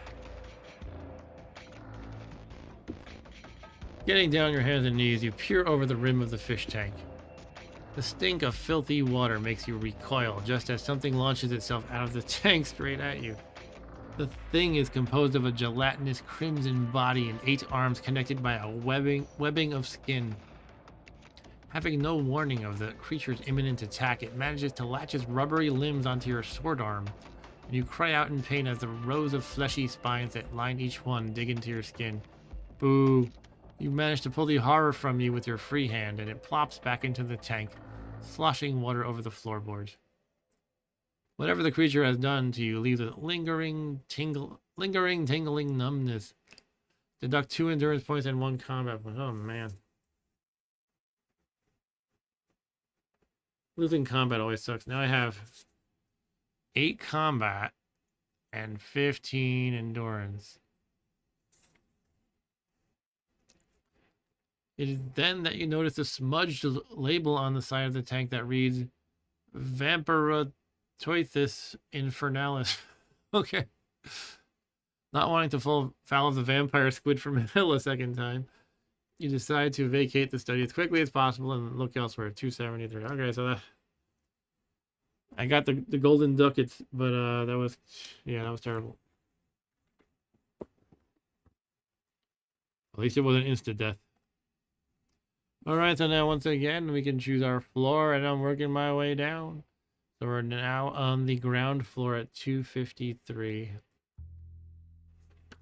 Oh man, now I feel like I missed something, because it says if you have the code word Inventa ticked off, go to 677, if not 711. I don't think I have Inventa, but let me check. Code words. Inventa, no, it is not checked off. You can see that right there. Alright, we're going to 711 to get ourselves a Slurpee, I guess.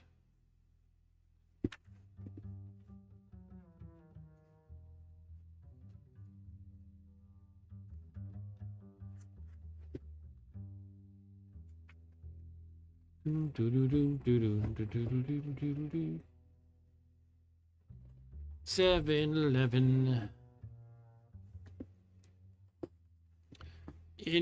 It is in the dining room, which here we go, which lies off the hall at the back of the house, that you find 8 boxes like those you found in the unhallowed chapel of Carfax House. The dust-covered dining table and chairs having been moved to the edges of the room to accommodate them. If you want to proceed to deal with the boxes as required, turn to 677. If you would prefer to continue searching the property with the intention of returning here later, turn to 699, right? To the Carfax Fox. Carfax. I say we just do it. Or I could try to get Van Helsing, who apparently is nowhere. I feel like we're totally not coordinating. We're supposed to be splitting up and tackling the whole place. Anyway, fine. I'm just gonna deal with it. 677. It could be more of those Strigoi come out of the box, but oh well. Certainly, I won't need to make a terror check, right?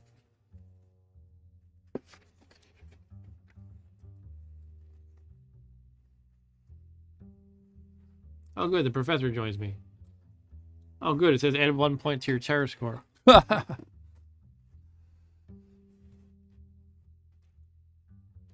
The professor joins you in the dining room. Even though you know what to expect when you open the boxes this time, it does not mean that your heart does not beat a tattoo against its cage of ribs. 8 boxes can mean that you will have to deal with 8 of the Transylvanian undead. And so you decide not to advance your plan any further until the others have joined you. While you are waiting, keeping a wary eye on the damp-smelling crates for any signs of movement, you open a window that looks out across a narrow stone-flagged yard at the blank face of a stable, pointed to look like the front of a miniature house. As the sun's orbit carries its light across the back of the house, a beam of sunlight strikes one of the wooden boxes. Oh, this should be interesting. Almost at once, you hear a scraping sound coming from the inside of the box. followed by a succession of rasping cries from half a dozen others. You take up your tools of death just in time, as first one box is broken open by whatever lies hidden within, and then another and another. In an explosion of earth and enormous splinters, 6 pallid corpses burst from their wooden prisons. Add 1 point to your terror score. Oh my god, 22.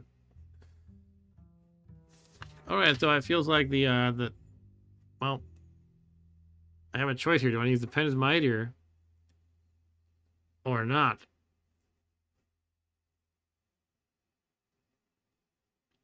So I'm trying to understand is the sun seems to have gotten them to stir before my friends could meet up, basically, with me. And so I'm going to have to fight them, most likely. But what I'm trying to understand is the sun just going to, like, insta-kill them anyway? I don't know. Maybe not, because they're not technically vampires, or... I think I'm going to try betting on that I can handle them, though. Although my combat score is not what it used to be, but, I'm going to go for it. I'm going to save my pen is mightier. Okay, we're going to go to 996.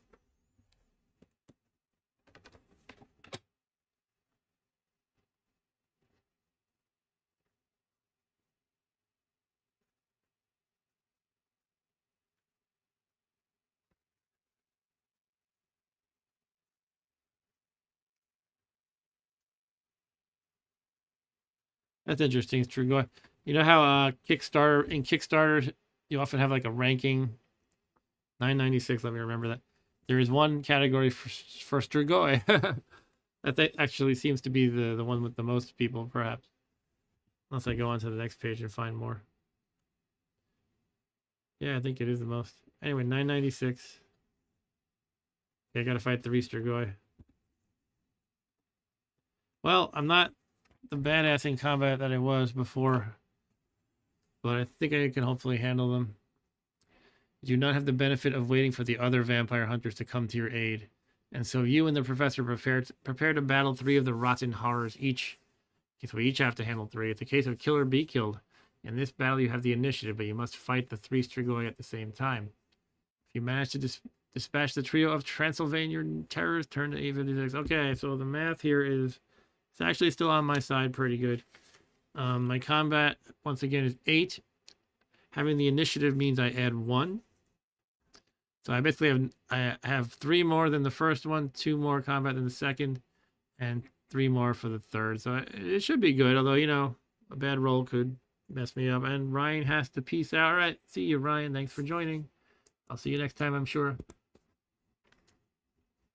All right, so let's get this combat ready. Let's get it started here with our overhead view. And rearrange my desk a little bit.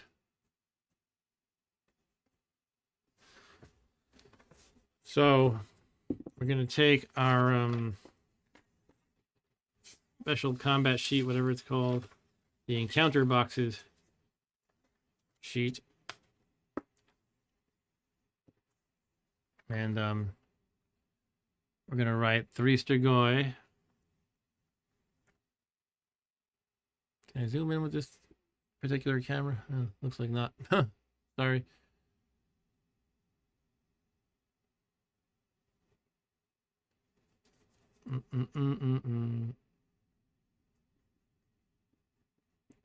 So they have 6, 7, 6, and 6, 6, 7. Okay, our 3 Strigoi. I got 1, 2, 3, 1. Well, this is like 1, 2, and 3 basically. All right, let's get rolling. Like I did last time, I'll just do all the rolls at once. Well, I'll do not all the mine and theirs at once, but I have to roll 3 times for them basically. So yeah, well, I'll just do them separately since I have to do some of them separately. What's the point of trying to roll some of them simultaneously? One of them simultaneously. Anyways, what I get is a 6, which becomes a 9 since I'm up. Well, no, it doesn't. I don't know. I'm trying to think of my logic. Let's just add 9 how I'm supposed to. So I had 9 because I have that initiative. Oh, did one of these weapons help me? I don't remember. No, I don't have any weapon anymore that says, like, in general, add 1 to your combat or anything like that, unfortunately. I did have one at one point. It's like a sword I got from the, from Dracula's, like, spoils of war room or whatever. Right, so anyway, I have a, how do I math? Let's see. I have a 15. All right, the first Dragoi, add 6. So that's 14. So I beat the first Dragoi. Second one, add 7. Ooh, he beat me, it looks like. He got a 16. Or did he time me? It looks like he beat me. Yeah, he beat me by 1. And the third one, 8 plus. Yeah, it's definitely easier to just go with the difference. But he got a 14. All right, so basically the first one hit me, and I hit the second one hit me, and I hit the first and the third.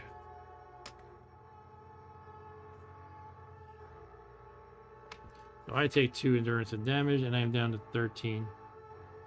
Now, I couldn't find this answered in the manual, but in the rules section, but the way it says it works if you're doing like a one-on-one combat is if you win the round, whoever wins the round gets initiative in the next round, basically.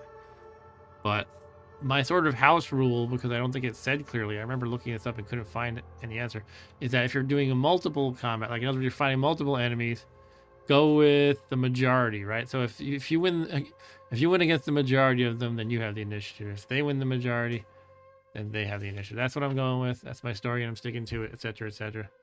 So I am gonna go with that. So I have the initiative again. Let me see if I can do this differently. I'm just gonna go with the diff. So 6. So the first one has to roll 9 to tie me. Okay, so the first one I beat. I'll just subtract it now so I don't have to remember. The second one needs a 8 to tie me. Cool, he failed, so he lost 2. I subtract 2 from his endurance. And the third one needs an 8 to tie me. And he lost 2. Great. Perfect round. And so now they're respective endurances are currently 2, 4, and 3.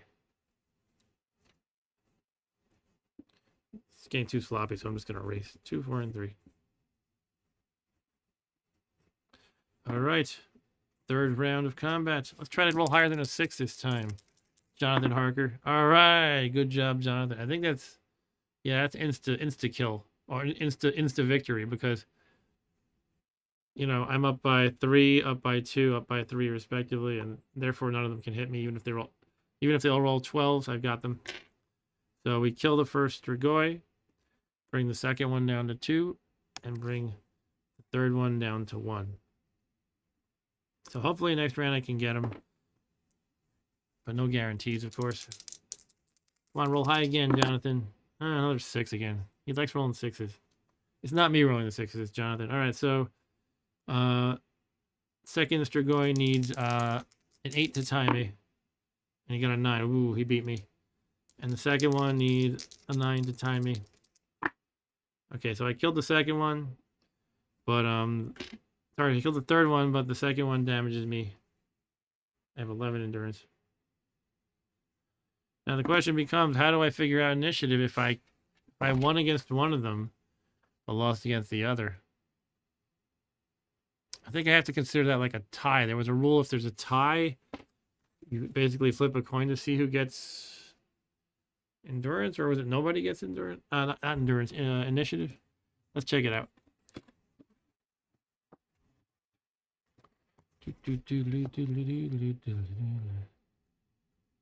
All right, let's see.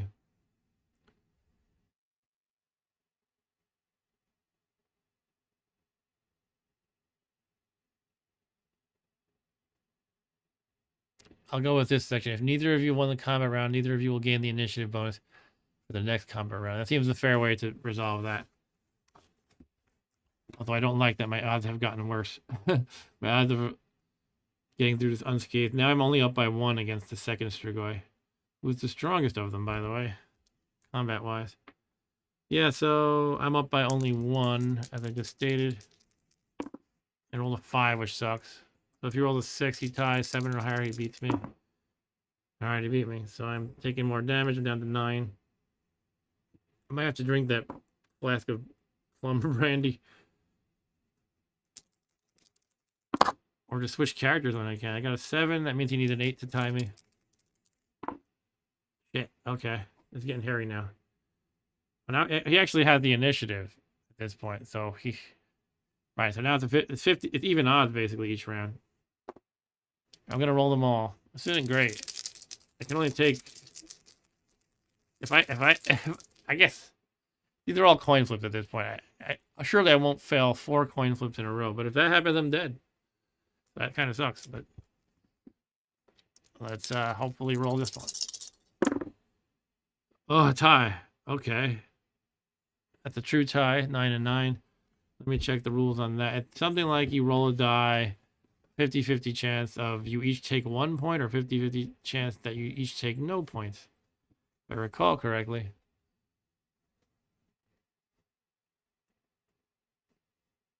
Hold on, let's go back.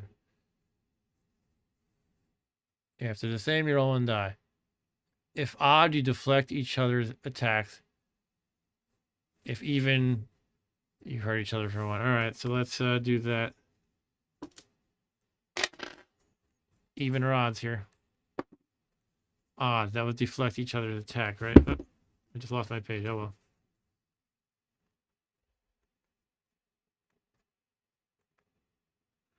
Okay, yeah.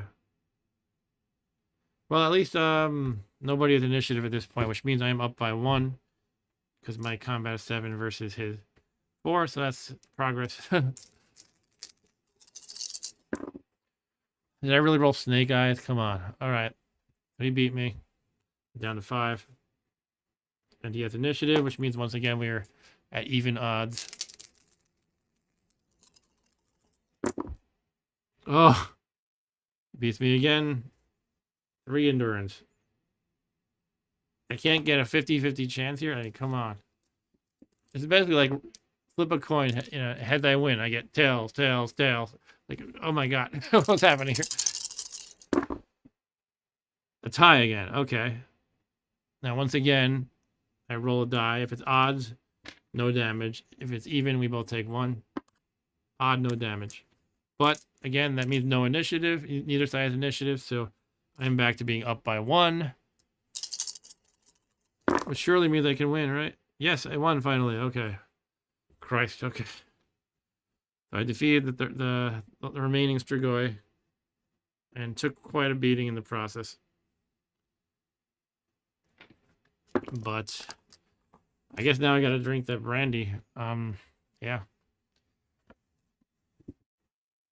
Let's adjust the camera. 996, I believe it was at.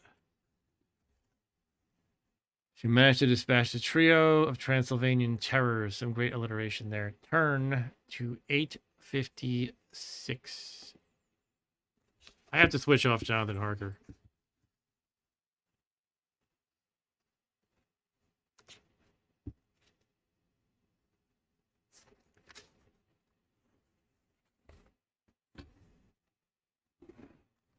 Can I drink? Can I just drink right now? I don't see why not. I think you just can't do it within the middle of combat, it said. So I'm going to take a break and chug some of my plum brandy, which I guess I have to refresh myself on how it works at paragraph 137. Let me hold 856 I have to remember as well. I'll just hold that spot. So we're going to 139 just to read how the brandy works.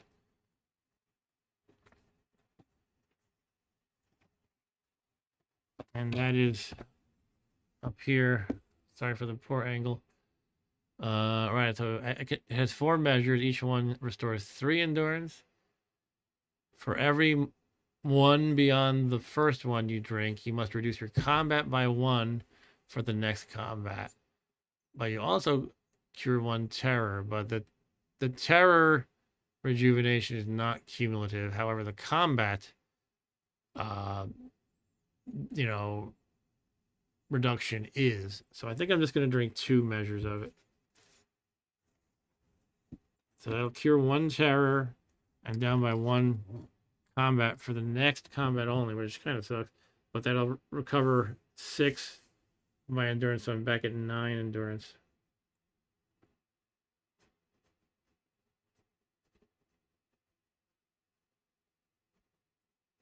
And now it's the time to start using a pen is mightier more often. Right, so I use 2 of my 4 uses of the brandy.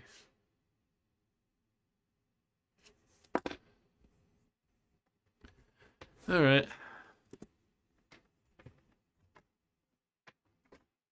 Let's see, what am I doing here? 856. You have granted the corpses true death at last. And Van Helsing, you are relieved to see, has done the same. That would suck if it's like, but on the side, Van Helsing lost the battle. He's dead now. Wait, what? No, all that remains for you to do is purify the soil of Dracula's homeland while you wait for your friends to arrive. Surely nothing will go wrong while I do that. What was it? I have to like consecrate it with something or holy water with it?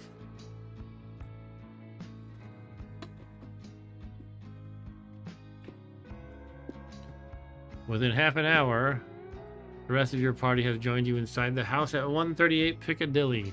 Lord Godalming reports there were 6 boxes of earth at the Walworth address.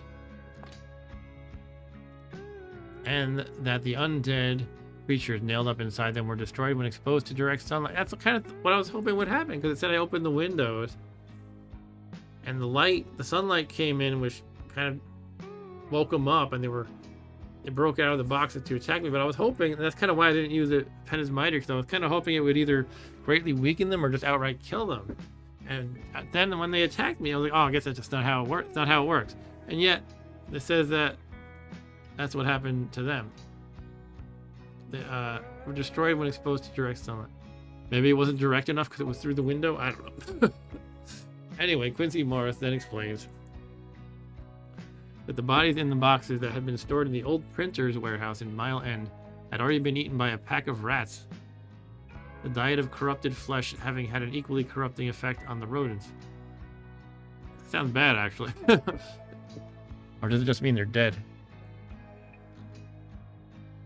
So 6 boxes at the Walworth property, says the professor. Another 6 in Mile End and 8 boxes of earth right here. With a sinking feeling in the pit of your stomach, you already know what he's going to say next before he says it. Which means there is still 1 outstanding from the original 50 Dracula had transported to England. 1 box that has somehow escaped detection, but where can it be? Take an ESP test. Alright, so my ESP is 7. Every time I think of ESP, I think of the joke that everyone made in like the 80s or maybe the early 90s. I feel like I heard this on about 5 different sitcoms. When somebody was like, oh, how did you see the future? You must have ESPN. And everybody, laugh track kicks in. You must have ESPN. Anyway. You must have ESPN. I think Balky in Perfect Stranger said that once. That crazy Balky.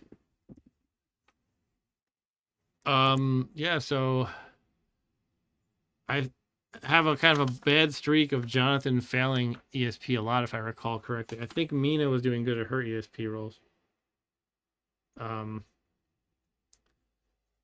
what can we do but roll? No point in talking about it. Let's switch to overhead real quick.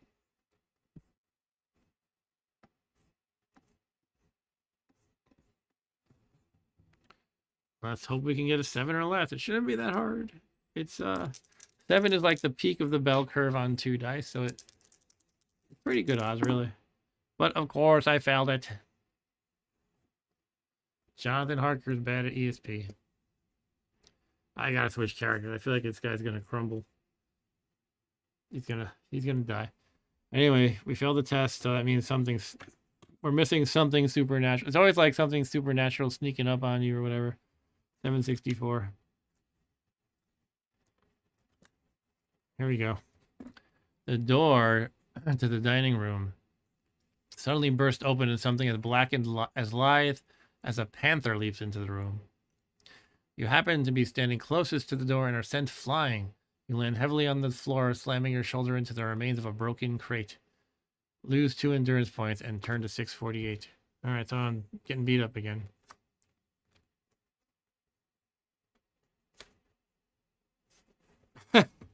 And then I see take a terror test. Oh my god. Also, I see Danny Trejo over here. Or Zoltar, yeah.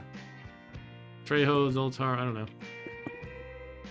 Right then, let's subtract the 2 endurance, so I'm at 7.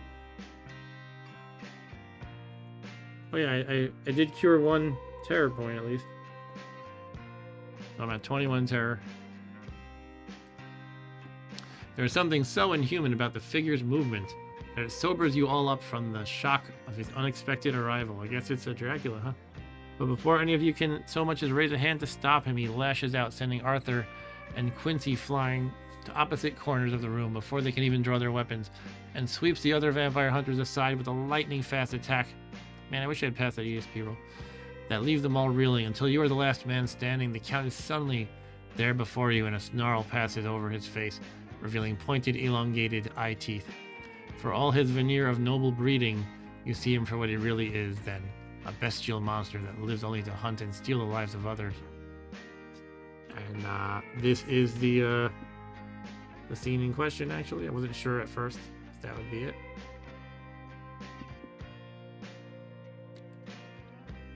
But don't see myself passing this terror test. Oh man, is this gonna be the end of Jonathan Harker? I did have a hunch that this would be the last stream in the series. It could be. Could be. I'm face to face with Count Dracula. I'm almost dead. My terror is off the charts, and I have to make a terror roll right now. All right, let's make it big. Let's embiggen it. Once again, the mechanic is 4 dice. You must match or exceed your terror. My terror is 21. All right, what can we do but roll? Should we do 1 at a time for drama again? Let's do it. 6, 6, 6. A 1. Okay, I failed. I mean, that's just it. If the rest are 6s, it's a 19, which is less than a 21. That was a good roll, except for the 1, though. Look at that. I rolled a 17 in total. All right, I failed the roll.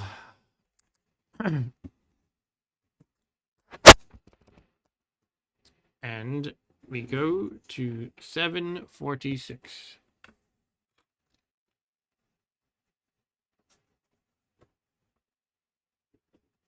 I hate you, Dracula.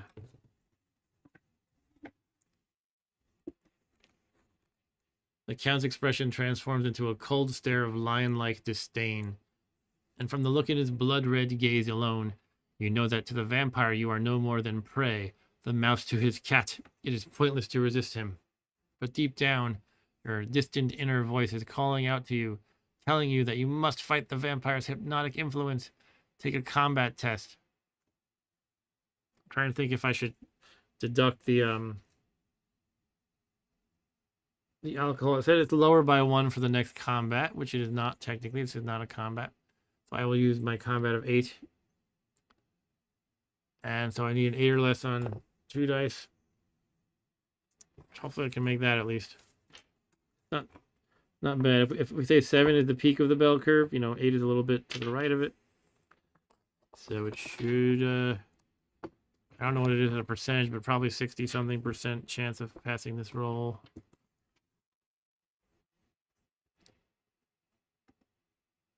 Something like that. All right. We can do this. 8 or less.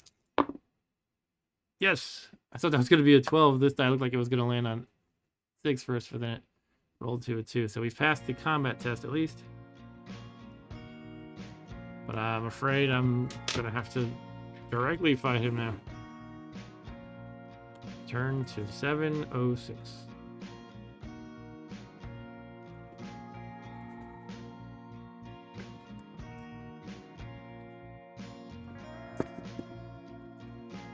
You realize that you have subconsciously taken hold of your silver crucifix. It is as if a mighty power is creeping along your arm, a power against which the vampire has no resistance, and that knowledge gives you the strength to break the Count's hypnotic hold over you. Snarling like a caged beast, his face twisting into a demonic visage, Dracula attacks. I think now would be a good time to use a pen is mightier. I am falling apart at the seams, and Dracula is attacking me. And I have 2 pen is mightiers. Gotta use one. It doesn't make sense to save it at this point. So let's do it. So again, the way it works is you have 3 of them for the whole game per character. So if I switch characters again later, which I'm going to do it the next opportunity, because again, Jonathan Harker is falling apart at the seams. But yeah, I have 2 more uses of the pen is mightier. So I will cross off the second usage. And hopefully the author uses his pen to say, "You killed Dracula at the end." All right. 657.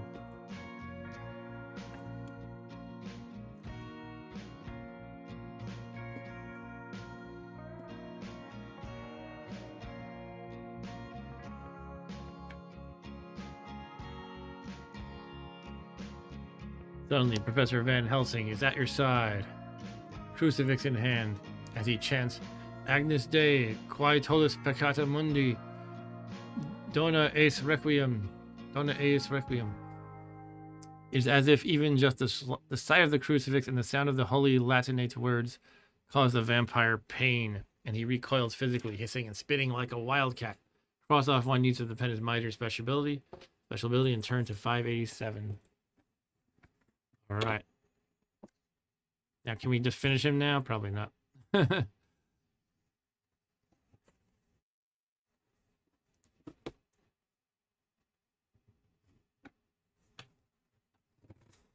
Finish him. I gotta remember my fatality combination to finish Dracula. Jonathan Harker wins fatality. Recovering themselves, your fellow vampire hunters rally and advance on the Count. Crucifixes and wafers held out before them, while Van Helsing intones the words of the exorcism prayer in Latin. The Count's face twists into an expression of baffled hatred and hellish rage as he cowers before the sacred symbols, and his waxy skin acquires a vile, jaundiced hue. The next instant, with a sinuous dive, he flies across the room and throws himself at the unshuttered window. Amidst the crash and glitter of falling glass, he tumbles into the flag-stoned yard below. That jerk's getting away. Can I just, like, spray holy water on him as he falls or something? You join the others in running to the window and see your quarry spring unhurt from the ground. Crossing the yard, he pushes open the stable door, but there hesitates and turns. "You think you can confound my plans? You shall be sorry, each one of you. You think you have left me without a place to rest, but I have more. My revenge is just begun. It is a plan I have devised over the centuries, and time is on my side. Your girls that you all love are mine already, and through them you and others shall become my creatures yet, to do my bidding, and to be my jackals when I want to feed." And then he passes quickly through the door and is gone. Wasn't it sunlight we were just saying?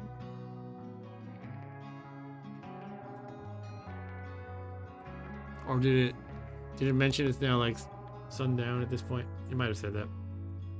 While I was waiting for my friends to arrive, basically. Maybe, I don't know. 9:10.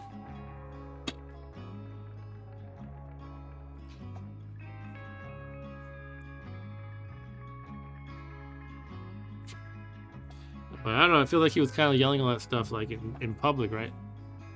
Hey, look, a cross. Is this the first time I saw a cross? Now, why I mention that is every character has their own special symbol. And Jonathan Harker has the cross. And it says, basically, you know, add 10 to the section number when you see the cross. So that's what I have to do. I don't go to 910. That's for all the other characters. For me, I go to 920. Doesn't necessarily mean it's a better thing. It's just a paragraph or an entry that's special for Jonathan Harker, who I really need to switch off of. Because again, he is dying.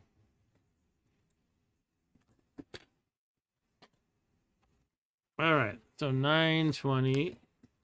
My I need to screw this arm back on. It's gotten too loose again. It's a tradition on the channel. When I play a game book, this right arm for my book stand, it it needs a screwing in once in a while. It's gotten too loose from overuse or something. But if I screw it back, it lasts for, you know, a few hours of game book play, basically. All right, that's good enough for now. 920. Although you all set off in pursuit, you find the stable door is bolted, and by the time you manage to force it open, the Count has fled, leaving no sign of his passing. It is late afternoon and sunset is not far off. Wait, so it was there, the sun was out, and he just jumped out the window and was outside? Can he do that?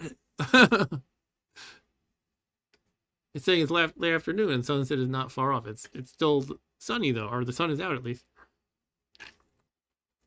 I must have missed something, or that's a plot hole. Anyway, it is late afternoon, sunset is not far off. With heavy hearts, you have to accept that the game is up. Let us go back to Madame Mina, Van Helsing says. All we can do just now is done, and we can there at least protect her. But we need not despair. There is but one more box of earth, and we must not rest until we find it. When that is done, all may yet be well. You know that the professor is trying to offer you comfort as best as he can, but having battled the Count inside the house only for... Next page. Only for him to escape you once again. You feel the weight of your grief overcome you, and you cannot help but give voice to a groan of despair as you think of your wife and what the monster has done to her.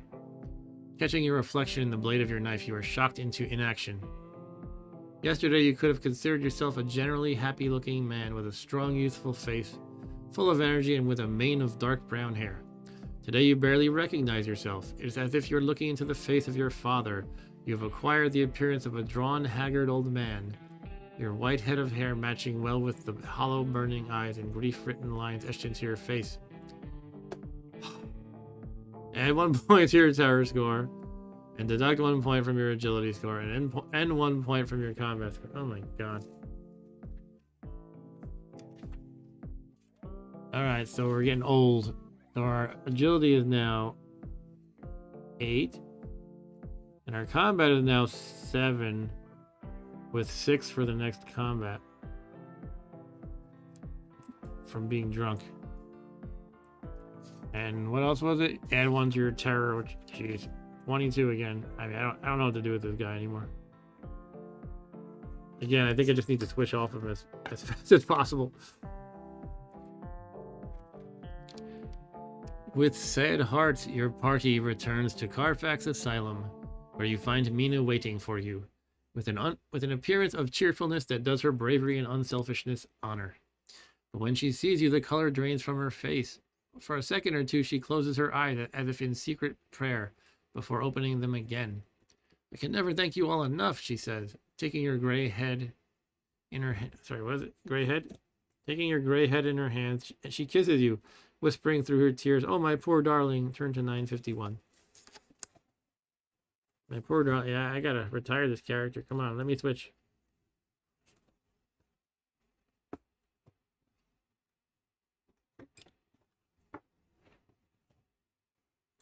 Mina awakens you early next morning as the gray of the coming dawn is turning the windows into sharp oblongs, and the gas flame is like a speck rather than a disk of light. Go, call the professor, she says hurriedly. I want to see him at once. Why, you ask? I have an idea. I suppose it must have come in the night and matured without me knowing it. He must hypnotize me before the dawn, and then I shall be able to speak.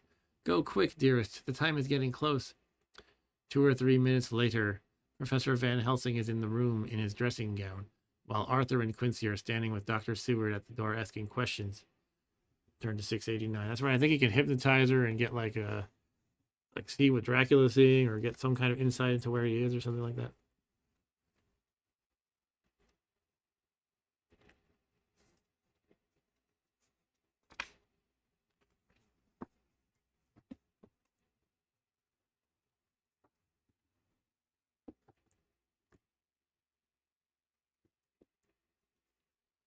Oh, my dear Madam Mina, said the professor, rubbing his hands together in delight. This is indeed a change. We have got our old Madam Mina back. And what can I do for you? I want you to hypnotize me, she tells him.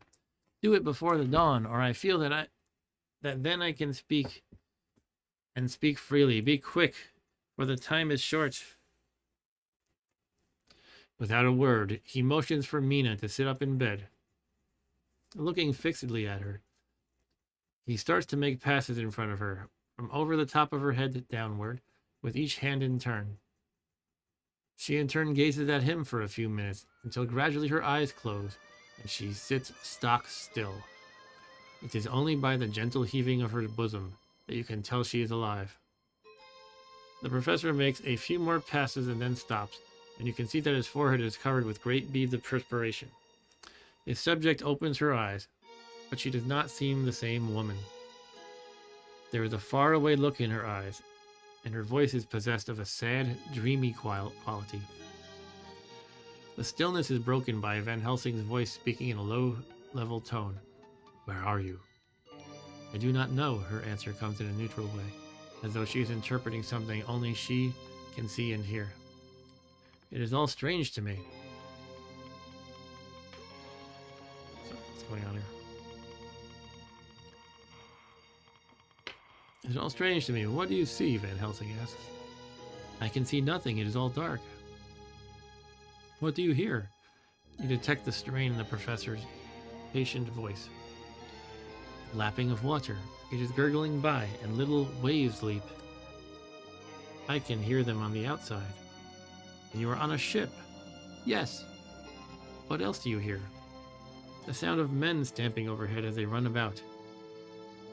There is the creaking of a chain, and the loud tinkle as the check of the capstan falls into the ratchet. What are you doing?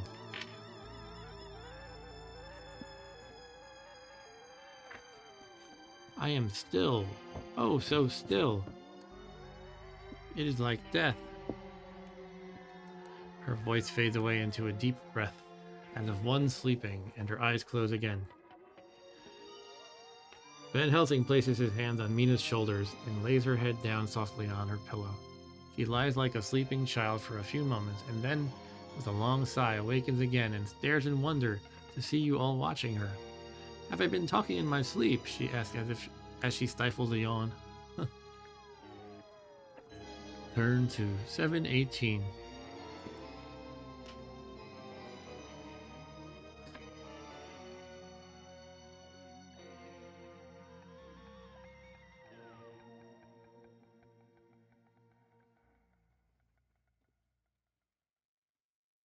All right, I have a chance to swap characters, which, as I've been saying, I think I really need to do. There is not a moment to lose, said the professor urgently, for it may not be yet too late to thwart the enemy's plans. That ship, wherever it was weighing anchor whilst Madam Mina spoke. Excuse me. There are many ships weighing anchor at the moment in your so great port of London. Which of them is it that we seek? We can know now what was in the Count's mind when he fled the house in Piccadilly. He meant to escape. He saw that. But with one earth box left and a pack of men following like dogs after a fox, this London was no place for him. And so he has taken his last box of earth on board a ship. He thinks to escape, and we will follow him. The old fox is wily, but so too am I. But why do we need to seek him further, Arthur asks, when he has already gone away from us? At this, the professor looks gravely at Arthur. Because he can live for centuries, whereas Madam Mina is but a mortal woman. Time is now to be dreaded since he put that mark upon her throat. Now more than ever we must hunt him down, even if we have to follow him to the jaws of hell. If you wish to continue the story as Jonathan Harker, nope, turn to 46. If you wish to continue as Mina Harker, turn to 66. If you want to continue the adventure as Dr. John Stewart, turn to 16. Well, I'm gonna shift away from Harker.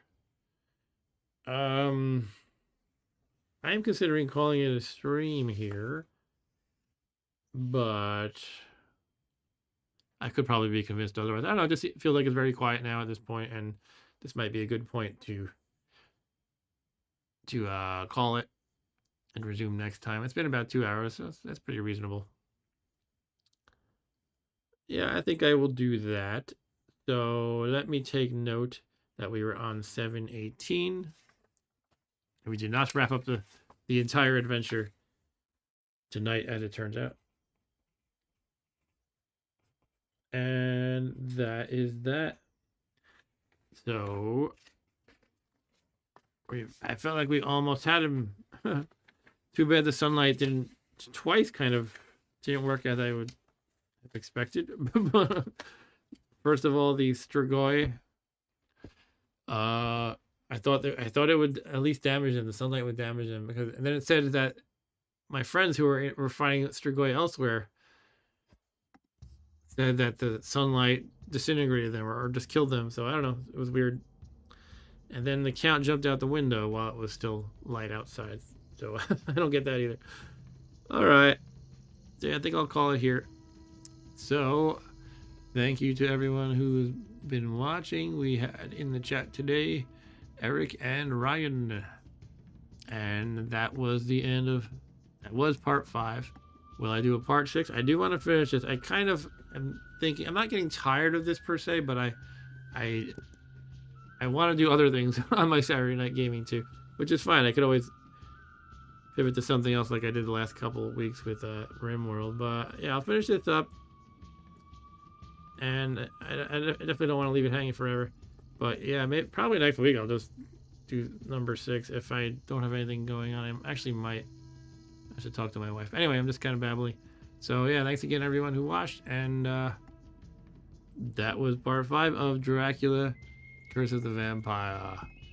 This is our live series we've been doing. This is part 5 of who knows how many. It could be 6, 7, 8, 9, 10. Who knows? All right. So good night, everyone. Take care. See you next time.